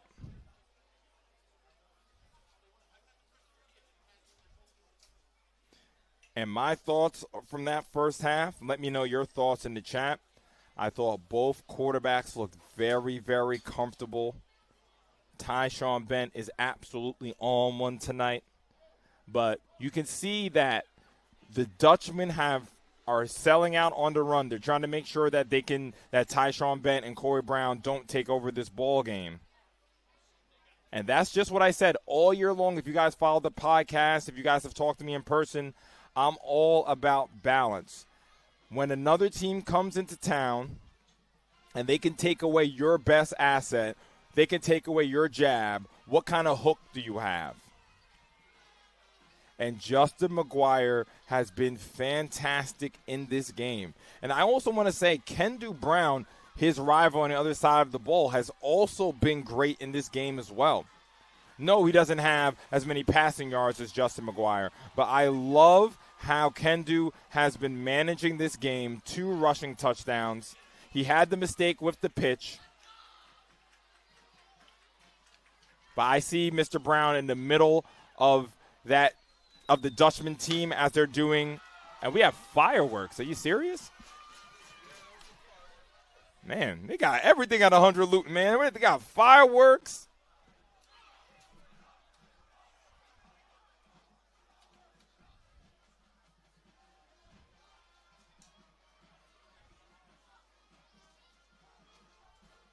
But really appreciate all the support everyone has given us. It's just so incredible that we're able to deliver this amazing, what looks to be an amazing doubleheader, man. And it could not happen without our title sponsor for today, which is Tottenville High School.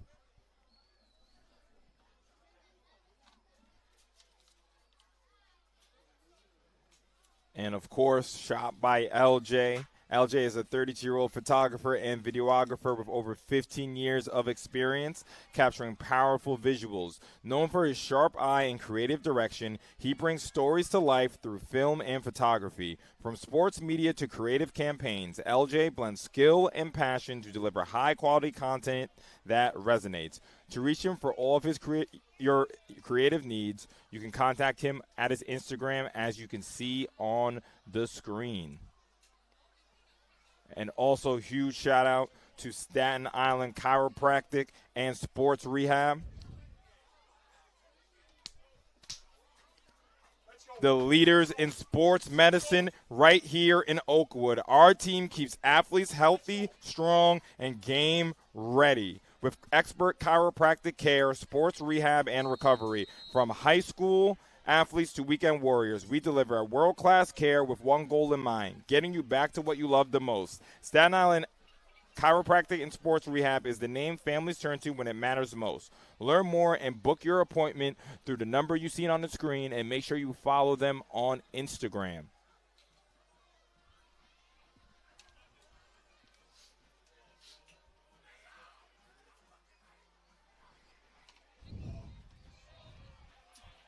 This is week 3 of the Sage Standout Game of the Week series. It's a staple in New York City. 100 Luton, Tottenville, Erasmus. We've seen them compete at the biggest stage. And I'll say it. There's not a stage as big as Sage Media these days. It's so awesome that we have the privilege of delivering you guys these kind of matchups. And we're going to continue to do our best to make it the highest quality that we can, man.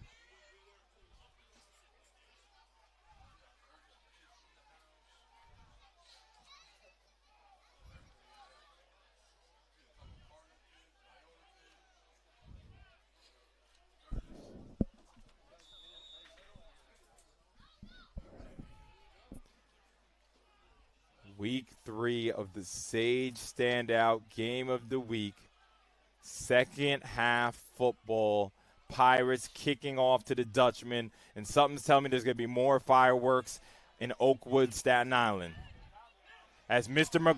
Murray takes the ball. And again, he's one of the most dangerous players in the PSAL. That's a good gain, good field position for the Dutchman to start off this half.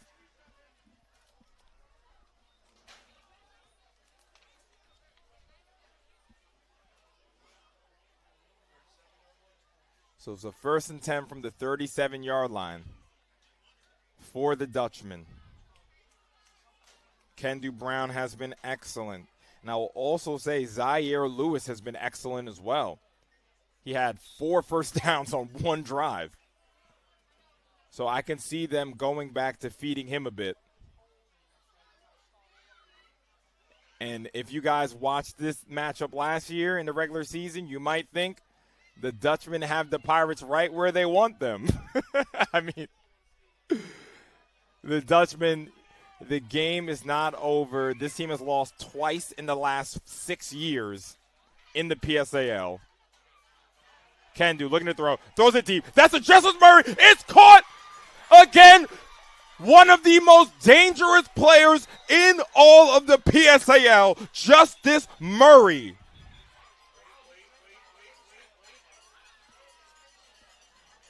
There is a flag on the field. I can only imagine that it would be a face mask.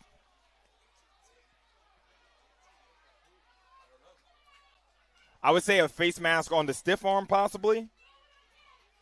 Yeah, it doesn't look like they have the Dutchmen are moving up the field. Oh, it's a face mask on the Pirates.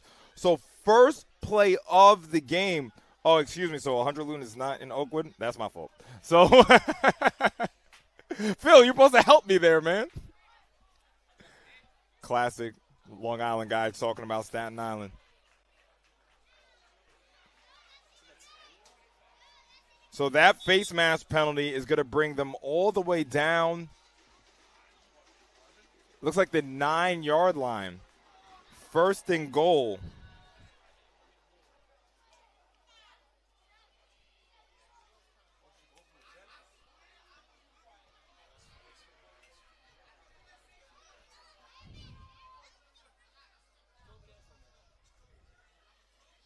Okay, Innocent, thank you for that message. I am going to we don't have an in-field commentator, so I can't really help. All right, first and goal. Hands it off to Mr. Lewis. He's going to tough running all the way inside the 5-yard line. So in case this person is watching, a wallet was found for a student named Jonathan Clark. Mr. Innocent was nice enough to turn it into a Tottenville staff member. So it's at the front gate. So that's going to be a stop.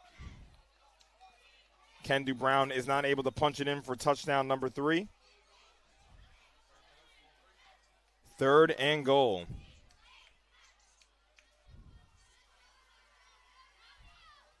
Almost missed that play, being too locked in, trying to help somebody find their wallet.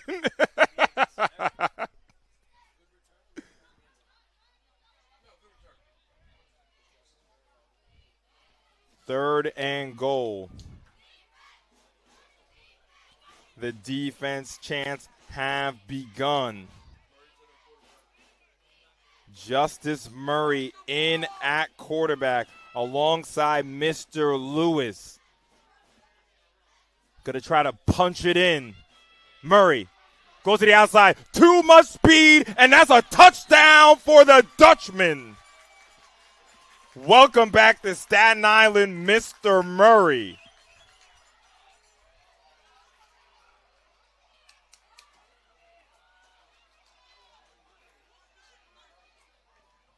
It's only fitting that Justice Murray gets the cash in his check. He had the long catch, and he's able to punch it into the end zone. Again, there was a reason why I had him as the player to watch, as this is a very important field goal. And that extra point is good. So our score is 21-all.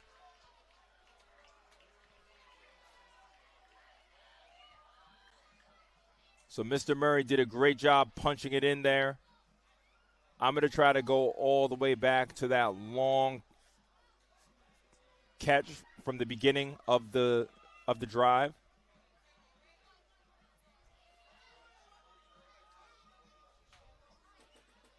I might not be able to cue that up, but I'll have it for the next drive.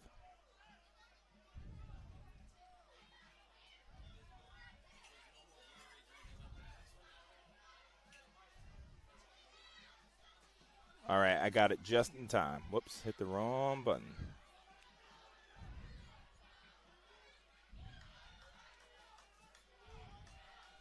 So, yeah, this is just a blur, man. This is just a go route. I'm better than you. Making that catch, Mr. Murray. And it's like I said, it's fitting that he was able to finish his breakfast, and score that touchdown, because that big play set it up. Justice Murray.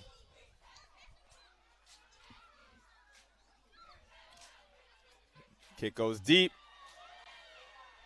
This is Mr. Constantino. And he's going to bring that to about the 34-yard line.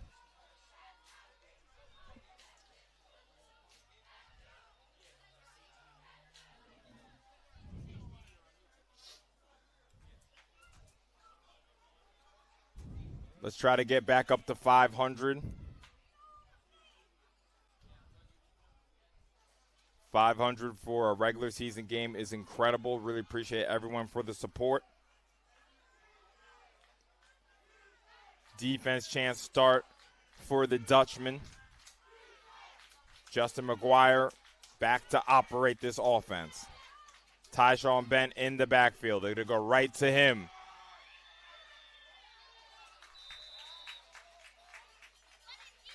Decent carry. Again, there goes that man again, number 34, Zaire Walden.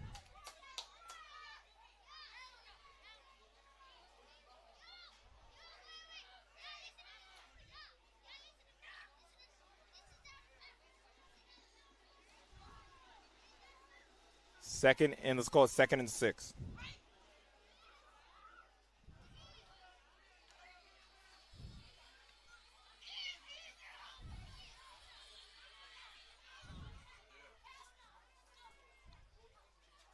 McGuire in the backfield. Mr. Corey Brown behind him this time. McGuire fakes it, looking to throw. Throws it out. That ball is caught. And that's going to be a first down. That's Nick Constantino again.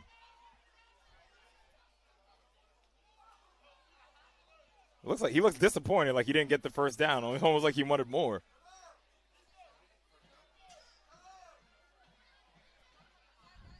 That's a first down for the Pirates. 509 people in the chat. Make sure there's 509 likes. 500, well, I guess not 509 new subs, but if you're not sub, make sure you sub.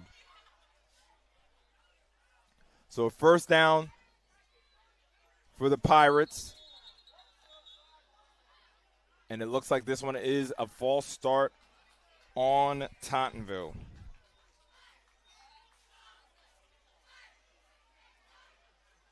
Again, that outside zone is so powerful. The bread and butter for the Pirates. So, of course, good play design. Our bread and butter is the outside zone. Let's have a play. We send a man across the formation, fake it that outside zone, roll out Mr. McGuire, easy dump-off pass. The beneficiary of that was Nick Constantino. So 1st and 15. McGuire hands it off. Gets back to the original line of scrimmage. That's Corey Brown. And unlike the last time these two teams met in the semifinal, Corey Brown was able to run absolutely wild in that game. They've done a good job of containing at least one of the two heads of the monster. So 2nd and 10. Fakes it. McGuire looks to throw. Throws it right. Has a man. That's Mr. Constantino again. Another first down for the Pirates. Let me tell you something. This guy represents our country playing for Team USA flag football.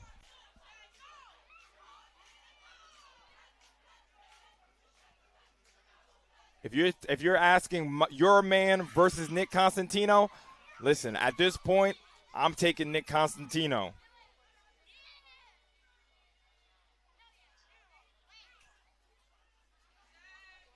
I think I'm going to be ready to say that Tottenville have a 3-headed monster, honestly. Another set of downs, throws the screen, and that's a great play by Mr. Kendall Brown, sniffing out the screen. Fool me once, shame on you. Fool me twice, shame on me. Brazy, if you're asking, yes. Number 77 is James McGurk. Thank you, Stacks. You were faster than me. 2nd down. Called 2nd and 7. Tyshawn in the backfield alongside McGuire. Justin looking to throw. He's going to have to rush. Throws it, and it's incomplete. Did he catch it? Excuse me. Gavin Ledwick. Wow. I mean, we couldn't see it because of the Tottenville players in front of us. But even with my own eyes, I did not think he caught that. Incredible play by Gavin. And honestly, another incredible play from Justin McGuire. I honestly thought he was just throwing that ball away. But a new set of downs for the Pirates.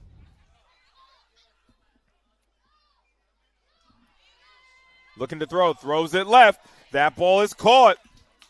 There goes that man again. Nicholas Constantino. I mean, you got to worry about Tyshawn. You got to worry about Corey. You got to worry about Justin scrambling.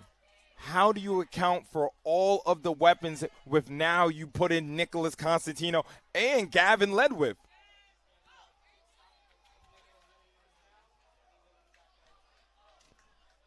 Second and short.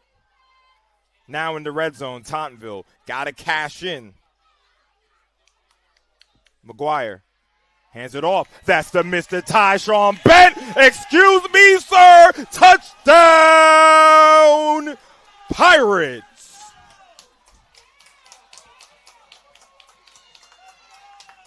Number 3 for Mr. Tyshawn Bent.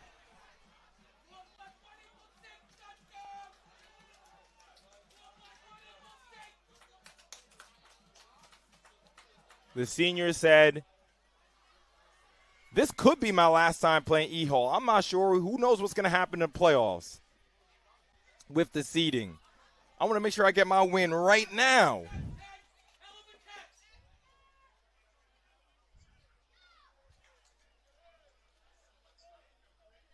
Every point is crucial in this kind of game. Kick is up, and the kick is good. Our score is 28-21 Pirates.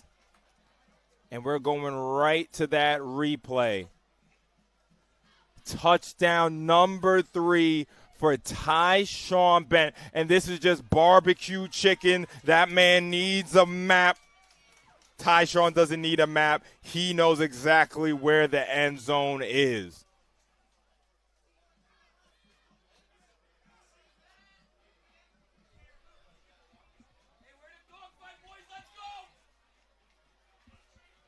Three touchdowns for Tyshawn Bent.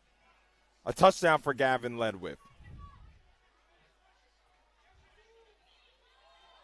2 touchdowns for Kendu Brown. A touchdown for Justice Murray.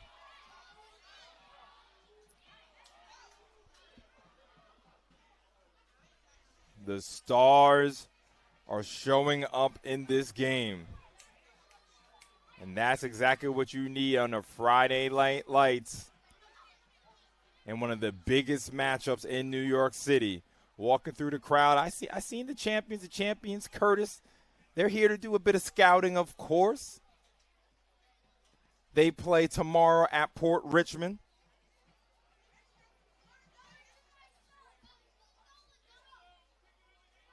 JDTV, if you weren't here earlier, there was a Chris Move reference, so I had to steal it. There was a Chris Move reference, so I had to steal that from. I was gonna call him the GOAT, but a squib kick here. Great job, Kendall Brown, recovering that.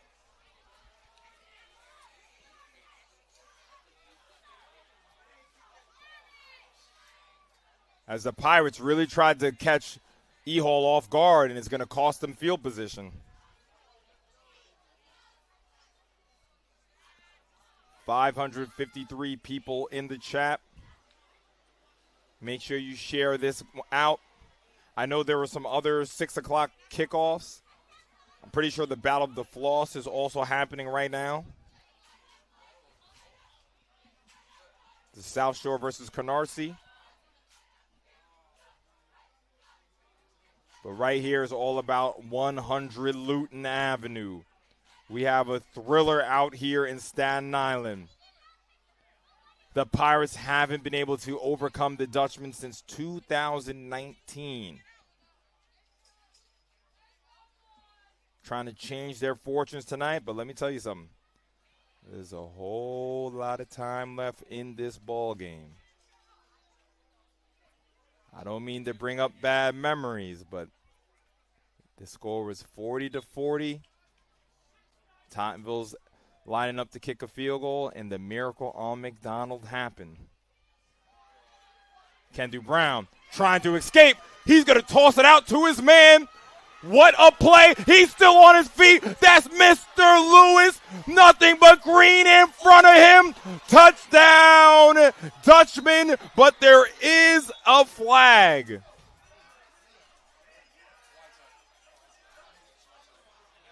That looks like it's going to be a blindside block.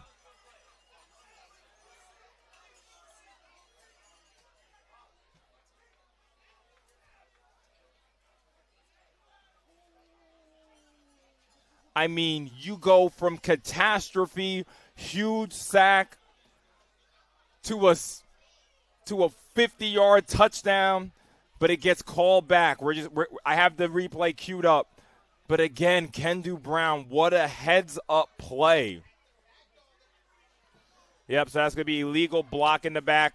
So we're going to have to wipe that touchdown off the board. But again, Kendu Brown staring down the barrel of the gun, just gets that pass away to Zaire Lewis. He's been on one all night long. No one can get near him. And you'll see on the left side of your screen the blindside block right here. And honestly, I don't like that call. I got to be honest. I got to be honest with you. I got to be honest. I don't like that one. Hands it off to Dobbins.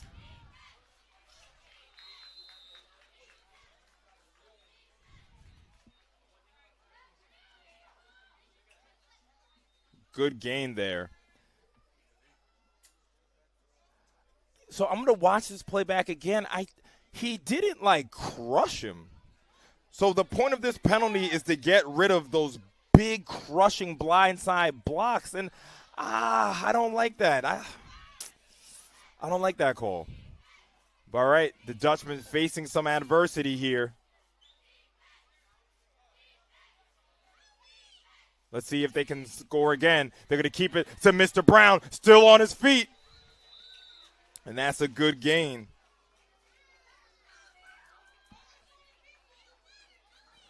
So this will definitely I'm seeing bad call, I'm seeing W call, I'm seeing terrible in the chat. It depends on what era of football you come from. Of course, if you weren't born in 2000, which a lot of you were, it's crazy. You saw that kind of block all the time. I honestly thought the receiver he pulled back, he didn't crush him. He turned his whole back to him. So, it's tough.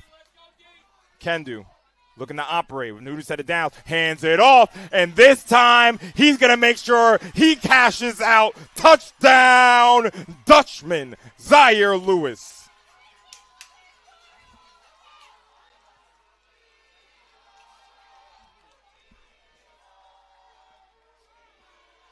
Some might say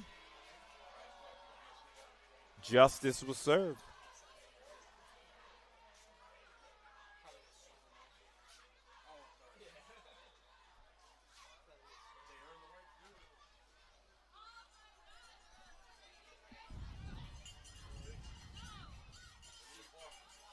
Very huge extra point here. It is blocked. It's blocked by Kyle Charles. How important could that be?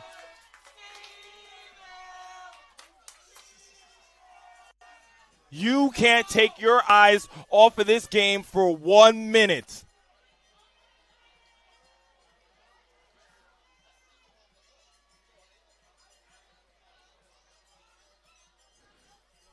So we have two plays to watch on our instant replay. The first one is the read option to Mr. Zaire Lewis. Just clockwork here. He's had a big day. Got the touchdown call back, so maybe it's just right that he's able to get into the end zone. Hits the dance. How important is this play going to be from Kyle Charles? Just unblocked. The senior making a huge play. Everyone, you got to remember that play if this game comes down to only 1 point. 1 point left on the board.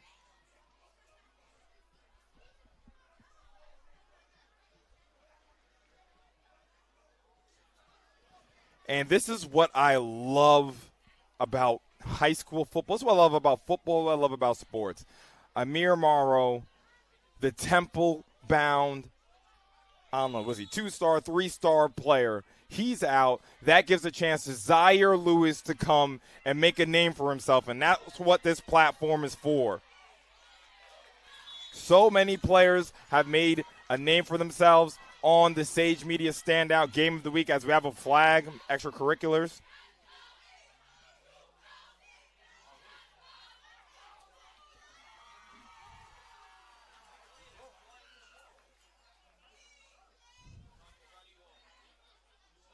Again, just try to keep it positive in the chat, please. So it's a personal foul on the Dutchman.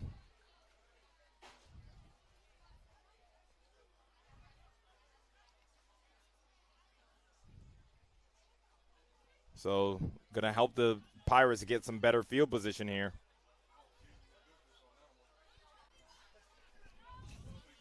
And just like I was saying before, you know, when I think of some people who really made a name for themselves on the Sage Standout Game of the Week, first person I think of, Josiah Brown, last year of Canarsie. Now he's of Eagle Academy. He saw what he did in that first game.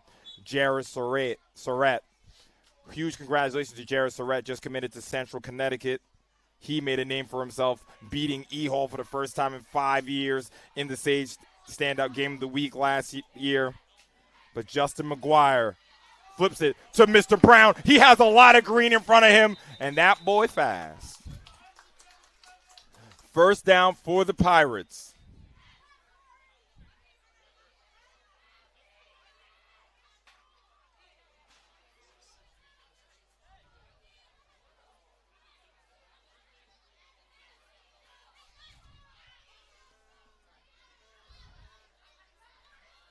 Everything, it just feels like the Pirates have been under control on offense in this game. Executing their game plan to a T. McGuire hands it off. Makes a man miss. That's Mr. Tyshawn Bent. Big hit at the end, but another first down. And woo boy, they're beginning to wear down the Dutchman up front now. I'm seeing a bigger push from this offensive line.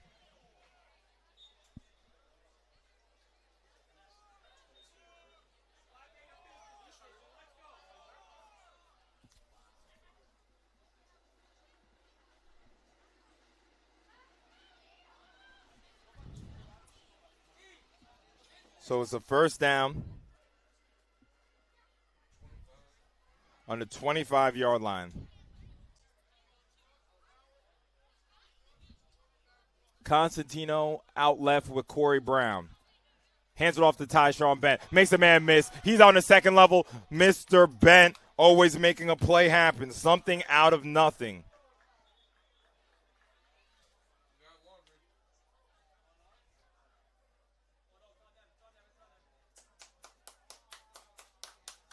There's a flag on the field.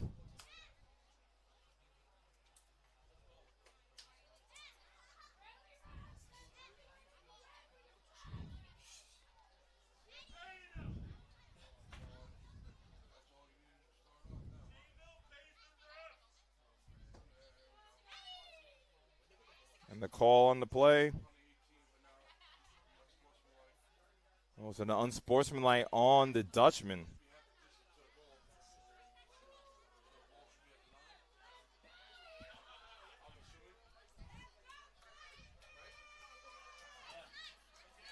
And this smells like Mr. Bent territory, but Corey Brown is in the backfield. Hands it off to him. Mr. Brown takes it down to maybe the 1 yard line.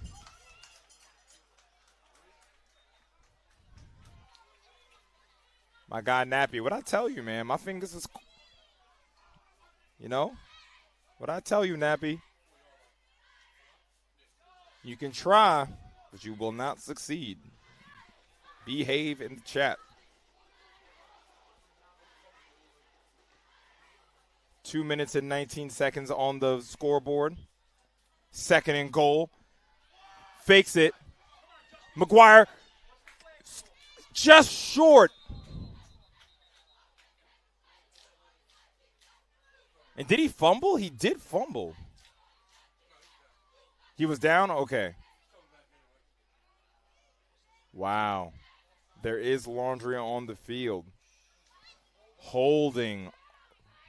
How big will that be? Holding on second and goal from the 2 yard line, was it? From the 4 yard line. So a holding on second and goal from the 4 yard line. These are the kind of plays that come back to haunt you if you can't deliver. Let's see if they can. McGuire hands it off, and he's tripped up. I'm going to credit that to number 45, Spencer. 3rd down and goal.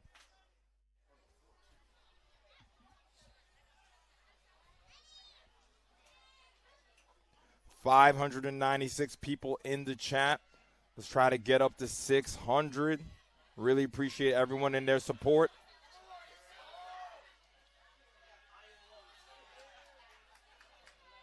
Third and goal from the 14-yard line. How deep is your play calling bag for a situation like this? McGuire looks left. McGuire's going to throw left. It's a jump ball. Is there laundry? No. Good job from number 3 on coverage, Logan Clark-Laurent.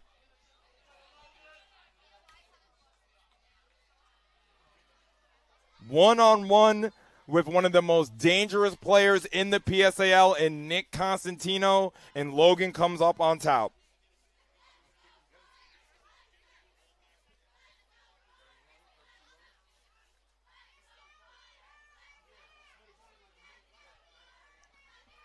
You heard the man, Dre. Drop some likes, man. 617 in the chat. Appreciate you guys. Let's keep pushing it, man. And, guys, take pictures of where you're watching from and send it to the Sage Media Instagram. I really would love to see how you guys are watching. Some people were watching on a Jumbotron earlier. Let me know how you're watching. So a huge play here. Snap is up. Kick is up. And it is good. Excellent job from Christian Demonte, and I'm pretty sure number 2, Nick Constantino, is the holder. That ball was rolled in, so you got to give credit where credit's due. That's a tough situation to be in. Our score is 31-27, and what I'm going to call early is maybe a classic. It smells like it. It looks like it.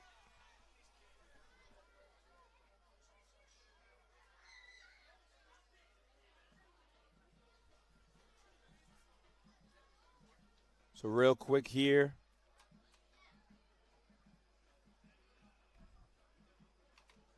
Make sure you guys become members in the chat.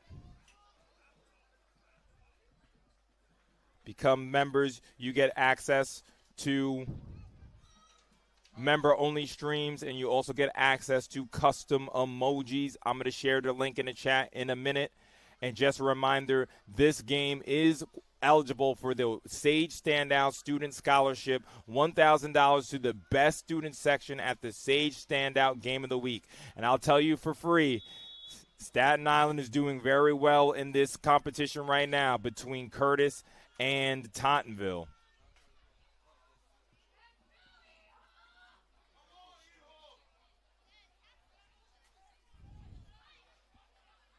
Tottenville has a very nice theme. The crowd is packed. But right now, the Curtis fam they were pretty active. So it's going to be tough to choose. But here is a tough guy to tackle, Justice Murray. But they do a good job corralling him there.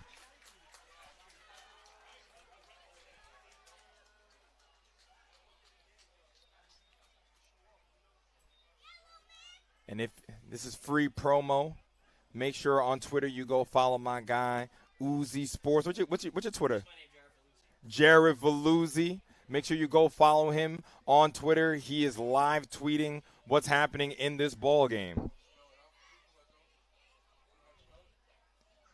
Is it Uzi? You? All right, I'll put it in the chat later. Listen, if you don't know who Jared Veluzzi is, come on, are you really from New York City? Jared Veluzzi on Twitter. And here's Kendu Brown setting a man in motion. Kendu is going to hand it off. That's a Zaire, and something is going on. There is a flag, unfortunately, so that could be coming back. So when I say there's something going on, I'm saying they need an answer for Mr. Jair Lewis.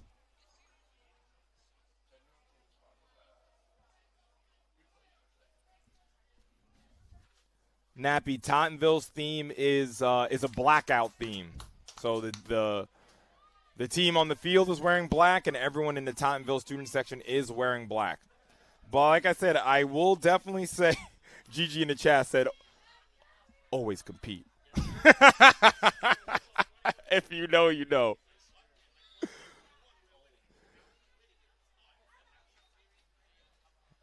And that saying comes in very well right now.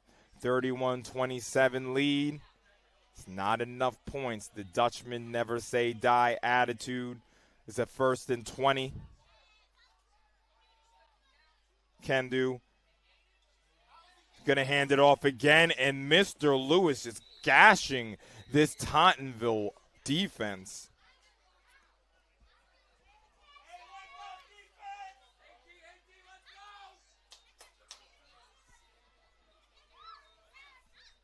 And it looks like that will be the last play of the 3rd quarter. Everybody put your 4s up. Strap in your seatbelt. 14-7 Farrell. Farrell's 14-7, 3rd quarter. Put your 4s up. Let me see the 4s in the chat. Our score is 31-27. Pirates with the lead. And again, I want to thank one of our sponsors. First of all, Tottenville High School for sponsoring this stream. They're the reason why this is not a members-only stream, so huge shout-out to Tottenville High School and huge shout-out to Staten Island Chiropractic and Sports Rehab, the leaders in sports medicine right here in Oakwood. Our team keeps athletes healthy, strong, and game-ready with expert chiropractic care, sports rehab, and recovery. From high school athletes to weekend warriors, we deliver world-class care with one goal in mind, getting you back to what you love the most. Staten Island Chiropractic and Sports Rehab is the name families turn to the most when it matters the most. Learn more and book your appointment at the number you see on the screen, and make sure you follow Staten Island Chiropractic and Sports Rehab on Instagram.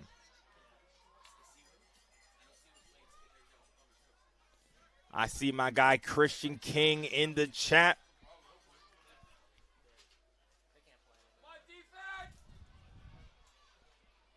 Second and long. Mr. Brown's going to keep it. Tries to get to the outside. Good stick there. A host of Pirates on the tackle.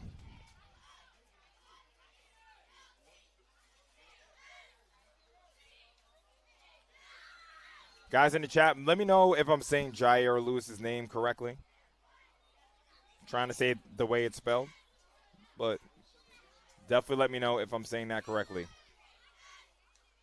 He's having a game. So, and it's him in the backfield. It was a 1st and 20. They've clawed back to make it a 3rd and manageable. And they're going to hand it right off to Lewis, and they get a stop here.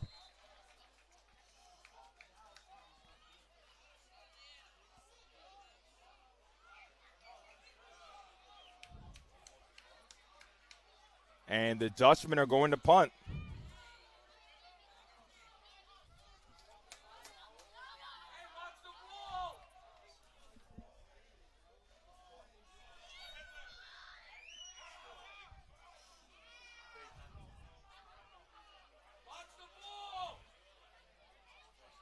So the Dutchman looking to punt here.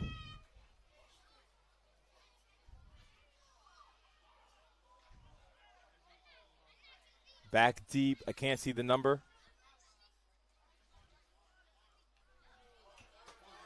Let's see the bounce it takes. And it takes a Tottenville bounce. Bounces about 3 yards. And real quick, if you guys aren't able to tell, sometimes I might be a little slow on calling out the players, especially for Tottenville. They're wearing a black jersey with purple numbers. It's not that easy to read from a distance. It looks great, though. It looks great. Pretty sure TCU has a colorware like this, correct? I can't think of another team. Let me know another purple and black team. There has to be another one out there in college football. 10:24 on this clock. Washington also has a colorware like this. I'm pretty sure, right? You've seen the Huskies with a colorware like this? Yeah.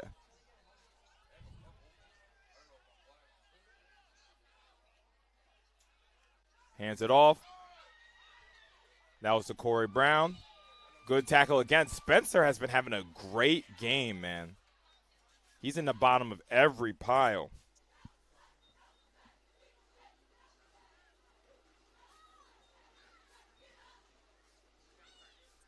Oh, Jair Lewis. So, guys, make sure I'm saying it correctly. I was saying Zaire. So, Jair Lewis. Hands it off.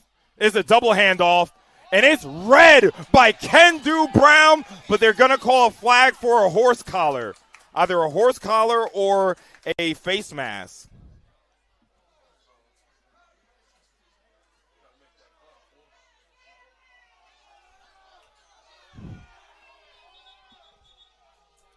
So there was a little extracurriculars. When there are extracurriculars, we take the camera off the young men. Northwestern, that's another good call out, actually. Kansas State, that's another good call out. But I've never seen Kansas State in black, though. ECU, another good call out. Oh, that's a good point.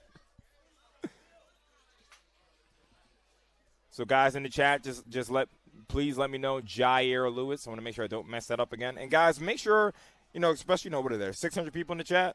Listen, this is not a regular broadcast. You guys are involved in the game as well. So if you hear me mispronouncing a name, just let me know. Make sure I get these guys right. So we're trying to get things settled. Both teams are in the huddle.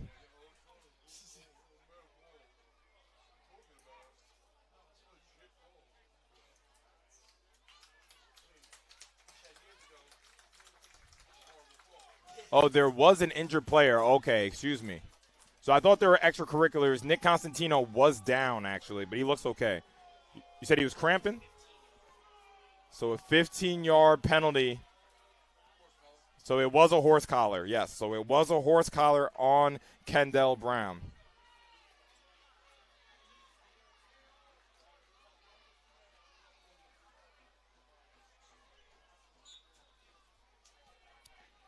That was a good trivia game. We pretty much call that every team that's purple in. Yeah, we call that at least 6, right? 6 or 7. Albany, they probably have a colorway like this too. All right, let's get back to the game. Hands it off. That's the Tyshawn Bent. And listen, man, Tyshawn, the Stony Brook commit. He's not an Amir Morrow being 6'2", 200, 210 pounds. But it is not easy to bring the future Seawolf down.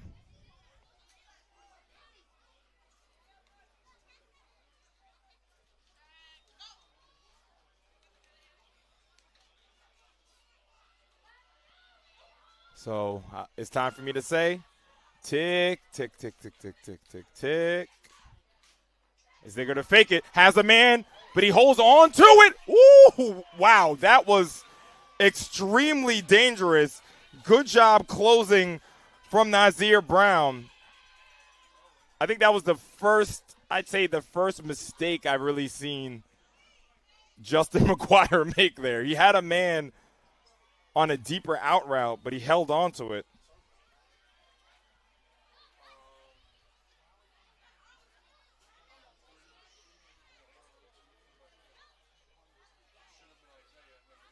So it's second down, and they lost yards on that. That ball was caught by Omar Mendez Jr., but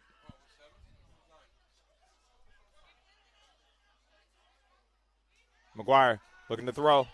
He's going to throw it in the middle of the field. Incomplete. Great pass defense from number 24. Calling his name out again, Akeem Brown.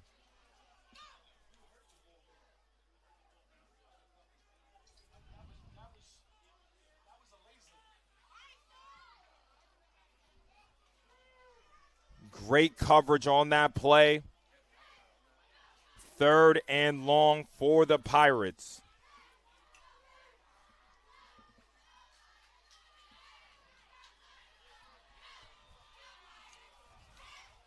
Constantino and Ledwith on the bottom of your screen. He's going to throw it to Ledwith, and it's caught. Touchdown!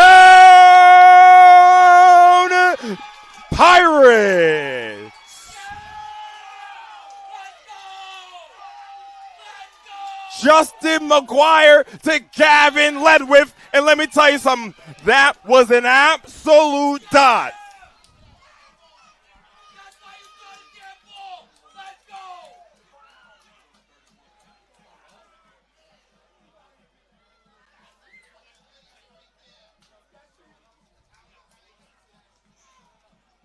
A 25-yard touchdown.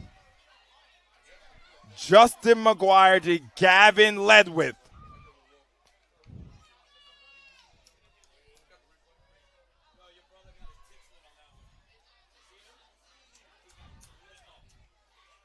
This extra point is important to make it a 3-score game.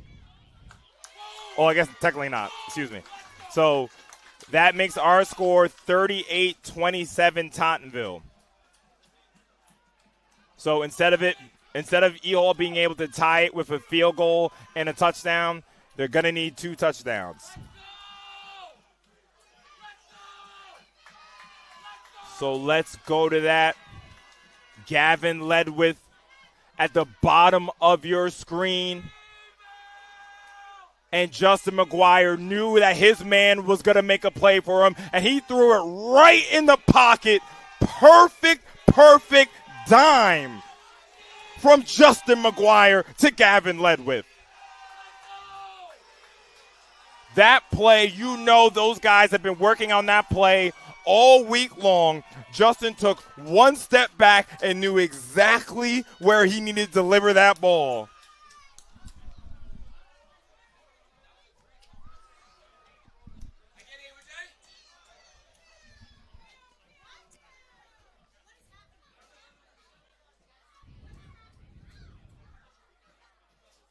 Guys in the chat, I see a blur in the chat. If you were a member, you could use that nice emoji to crown that blur. I'll do it myself. If you are a fan of Tottenville, I would say not so fast. This is a Coach Danny Lamberg coached Erasmus Hall team. So again, in the words of the late, the great Kobe Bryant, job ain't done yet. Because the Dutchmen have Justice Murray, and this is why the game isn't done yet, because look at him go! Justice Murray, 10-5, touchdown, Dutchmen!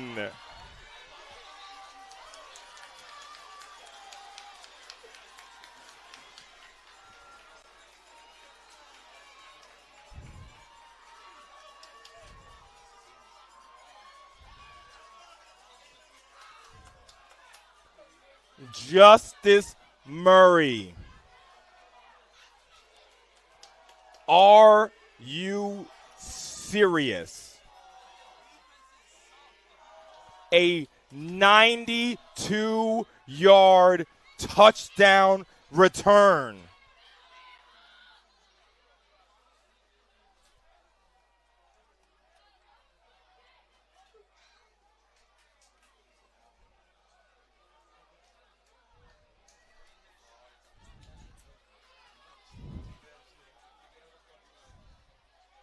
They should go for 2 here to make it a 3-point game.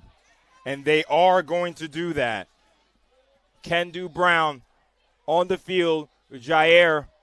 Kendu going to try to take it himself. And he's going to walk into the end zone. Our score is 38-35 Dutchmen. Folks at home, I'm not going to say I know everything, but I'm going to say I told you so. Don't get too excited. This is one of the most resilient teams you will find in all of New York City, and this is one of the best players you'll find in all of New York City. We highlighted him for a reason. Justice Murray, one of the best athletes, and you see why. Quarterback, wide receiver, returner, answering the call for the Dutchman.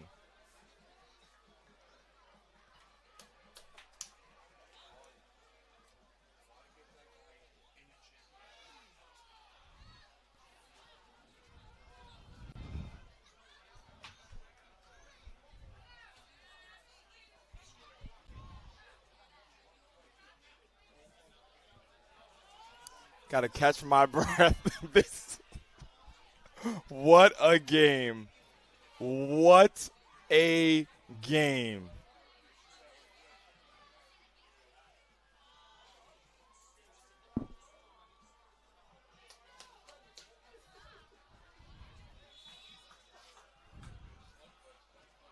Wow. Got to catch my breath. Kicks it down the field. That's a Gavin Ledwith. Nice little return. Just short of the 35-yard line. And the Pirates have to reply.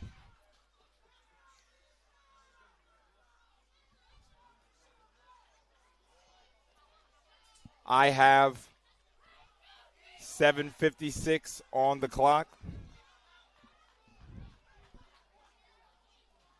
We're going to catch that up. My guy GG is absolutely right. You cannot blink in this game. This is the Sage Standout Game of the Week. And what do I say? I believe that there's a bit of magic in this series. Hands it off to Mr. Bent. And he's met, and he's hit hard. The Dutchmen have their flow back.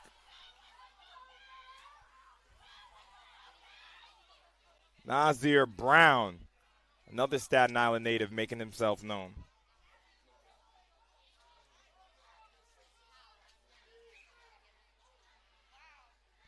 Second and 10.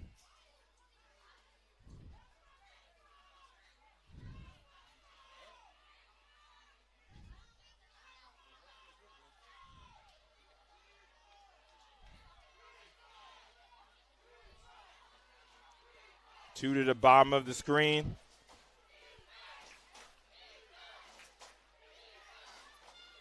Tyshawn Bent behind Justin McGuire. McGuire rolls out, trying to direct traffic, and he's going to go down. Kendall Brown, no horse collar this time.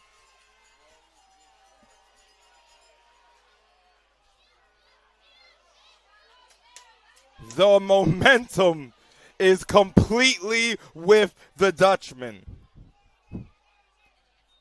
But these are the times. Tottenville is a team. These are the moments you are judged in. You are not judged in what you do against week 1 if his name is not Curtis. You're not judged in week 6 if their name is not Erasmus. This is the winning time for Tottenville now. Third and forever. First down is the 44-yard line.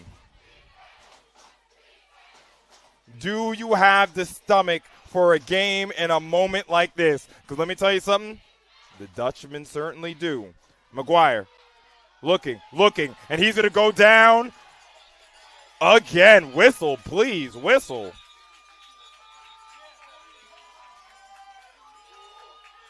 That was Davey Waters on the sack. And now the EHall faithful are taking over 100 Luton.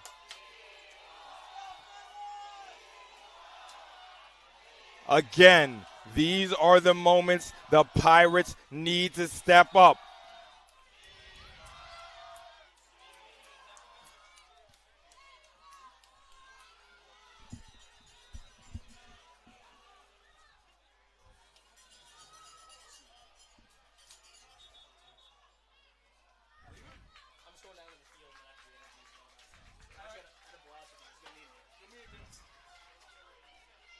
Timeout. I didn't see who took that timeout.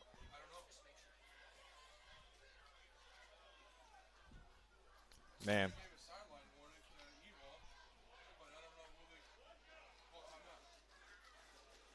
Guys, all I know is on Monday, I better see 40 people waiting for us to go live, and we need to go over 100 viewers. New York football talk this week in the PSAL has been crazy.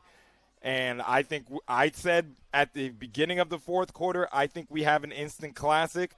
And I don't think I'm going to be wrong on that. Make sure you guys are with us 7:15 to break down all the action. And again, the Sage Standout Game of the Week series, it's a special series, man. It's a special series. Make sure you don't miss one of these games. Here is the moment the Tottenville Pirates will be judged in. 5:32 on the clock. Your defense is coming back onto the field. Can you stop the Dutchman? And they kick it to Mr. Murray. This is a dangerous decision. And there he goes. Big shot from Isaiah. Oh, excuse me. That was from number 7, Omar Mendez. And there is a laundry on the field. There is a flag on the field.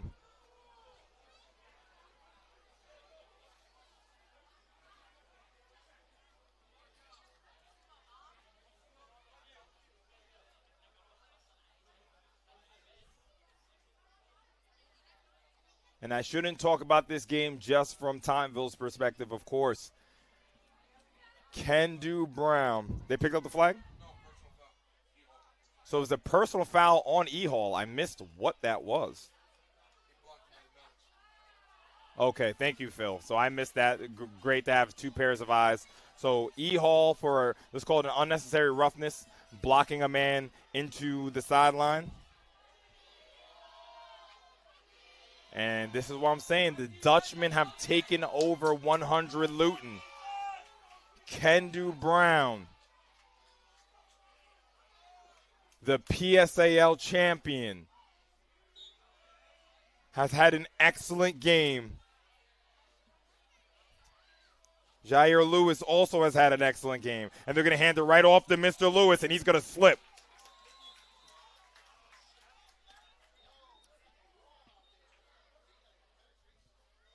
Second down. Just under 700 people in the chat. Make sure you guys share this out.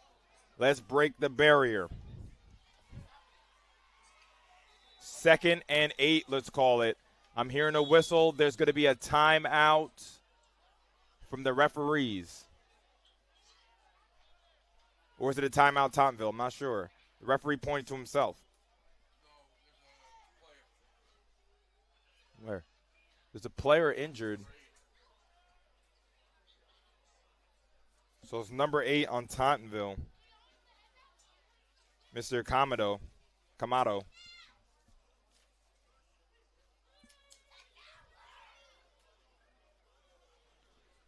Thomas, the field is 100 Luton Avenue. What part of Staten Island are we in, Phil? If you know. No? Huguenot? And what part of the island is this? What part of the island is this? It's Tottenville? Pleasant Plains, Staten Island.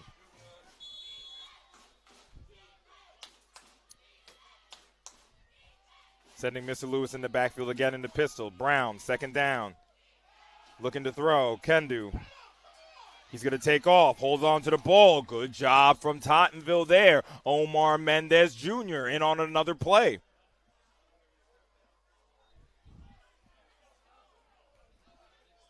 And we are at 7:02. Appreciate everyone. 7:19. Oh, look at that. People are filing in. And it's time to file in 3rd and 4. And the time to say it again. Tick, tick, tick, tick, tick. Are we going down to the 4-minute warning? It looks like it. Tick, tick, tick, tick, tick, tick. It is a 4-minute warning. Our score is 38-35. They are going to stay out on the field, keeping this going. 3rd down. Hands it off. He's going to keep it. Calls his own number. This is Mr. Brown. Shoulder. Lowering his shoulder, delivering the message, and delivering another 1st down for the Dutchman. Okay, so Phil, so apparently we're in Huguenot Standout. I got bad information this time, all right? I got bad information twice, so forgive me. He said, we're in Huguenot, dude. I'm not from here. I'm sorry. All right, here we go. First down. Hands it off to Mr. Lewis, and he has a huge hole. He's still on his feet, up the right sideline, gashing this Tottenville defense. Jair Lewis, but there is laundry, and it is a penalty on the Dutchman.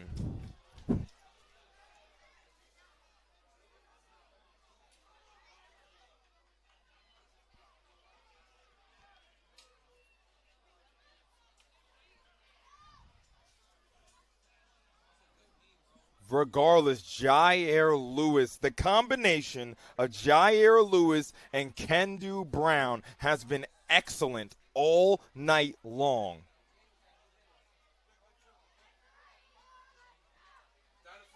But there's more work to do.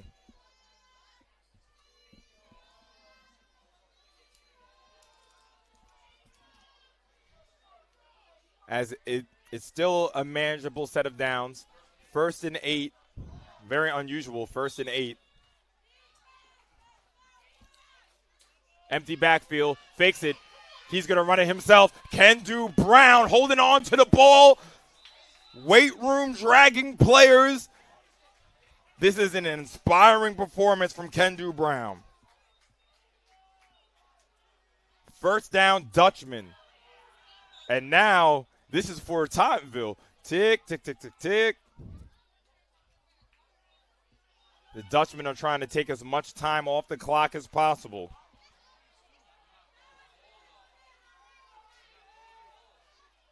Three to the top of your screen. Kendu. Going to hand it off to Zaire. Another big hole. And that's the thing. When you have balance, that read option gets so dangerous. And Kendu's making all of the right reads. He knows when to call his own number. He knows when to call the number of Mr. Lewis.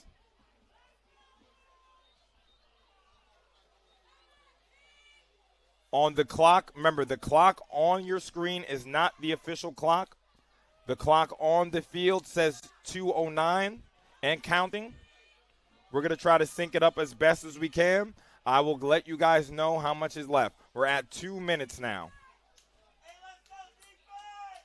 2nd and 4. Ball's on the 29-yard line. Hands off to Zaire Lewis, and he gets tripped up.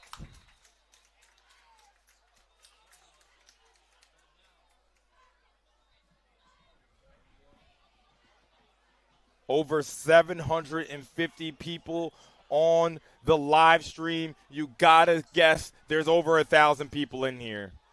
All eyes on Tottenville EHall.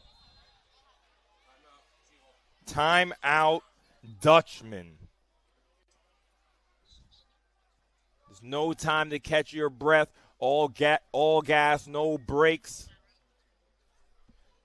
Thank you to Staten Island Chiropractic and Sports Rehab, the leaders in sports medicine right here in Oakwood. Our team keeps athletes healthy, strong, and game ready with expert chiropractic care, sports rehab, and recovery. From high school athletes to weekend warriors, we deliver world-class care with one goal in mind, getting you back to what you love the most. Staten Island Chiropractic and Sports Rehab is the name families turn to the most when it matters the most. Learn more and book your appointment through the number you see on the screen, and make sure you follow on Instagram. And, of course, shot by LJ, makes all of our graphics. He's a 32-year-old photographer and videographer with over 15 years of experience capturing powerful visuals. Known for his sharp eye and creative direction, he brings stories to life through film and photography. From sports media to creative campaigns, LJ blends skill and passion to deliver high-quality content that resonates. If you're looking to book his services, make sure you follow him and contact him on Instagram. And like I said, all gas, no brakes. 3rd and 1. Here come the Dutchman. Kendu calls his own number. He has a huge lane, and that's Mr. Brown. And I'll say it now, this is the best game of Kendu's career, and what a night to do it. On the road at 100 Luton Avenue.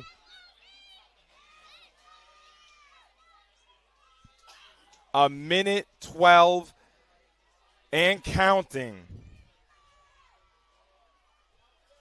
I'm not 100% sure how accurate the timeouts are. We have it at 2. We're inside 1 minute left in this game. Reverse to number 1, and that looked like a face mask, but no call there. That's Jaden Innocent.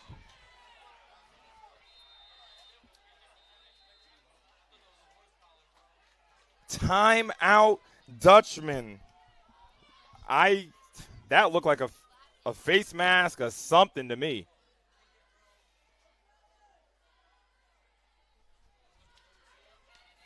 "45 seconds left in this ball game." Make sure you become a Sage member, get access to all of the emojis, get access to member-only broadcasts. Some of the games of the week will be members only. The clock is correct. It is 45 seconds left. And, of course, you know where to be on Monday. Jared Veluzzi of Uzi Sports, E of TYJ Visuals, and myself of Sage Media to break down all of the action. This might be the longest show we ever had on Monday. There is so much to talk about from only a Friday night of football. So I just pasted in the chat how to join to become a member. Listen, man, you don't want to miss any of this action. So here we go. 1st and 10.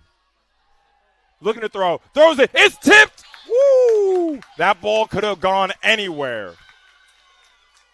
It's 3rd down. 3rd and 10. Call that 3rd and 9. Thank you, Phil.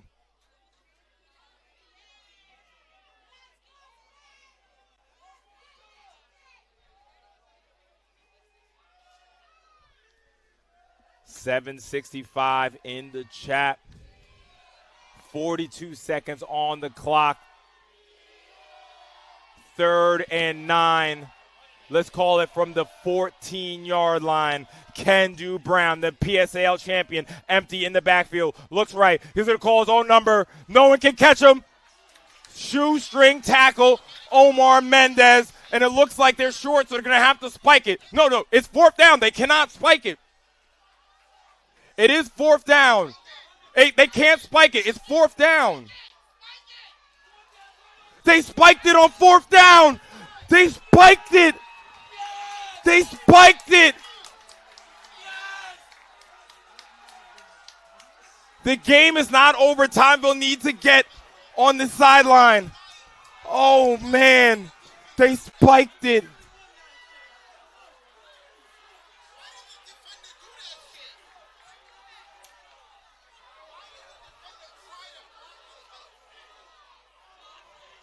I'm at a loss for words. There was a miscommunication, and honestly, I will say, if you guys caught it, our scoreboard also had it at 1st down, but then it was actually 2nd down. So maybe I wasn't the only person who was confused. Wait, what's – okay, they're calling a personal foul on the Pirates, of course, for rushing the field. Oh, man.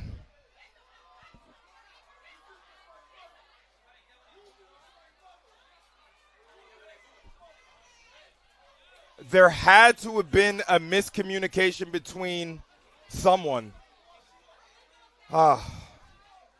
Honestly, you hate to see such a classic game end in that manner. Oh.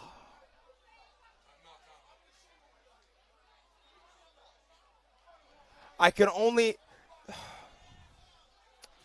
Phil. So this is the scoreboard. Phil is my co-host here. Phil, you remember when I said I had it wrong and it was. I said it was first down, but it was actually second down. Apparently, did you have it right? It's not working on the board. Oh, it's not working, but you have it here. So you remember when I said that, right? And I was like, oh, it's actually third down. And I thought, so you definitely had it right. So, And they had it right on the sticks, too. and they had it right on the sticks. So They called timeout on the second down.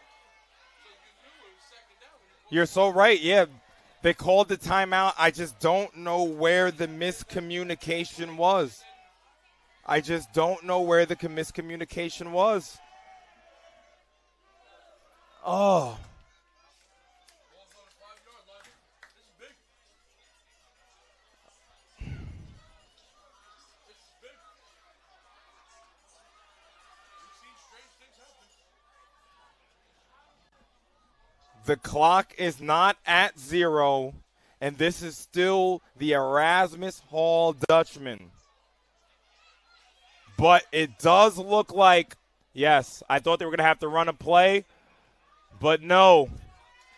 One knee does it, and the Tottenville Pirates survive 38-35 over EHall. I just can't believe what happened. No one at 100 Luton is gonna care. Tottenville survive.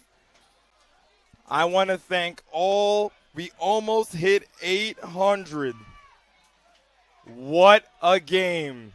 Stay tuned for the Sage Standout Player of the Game interview.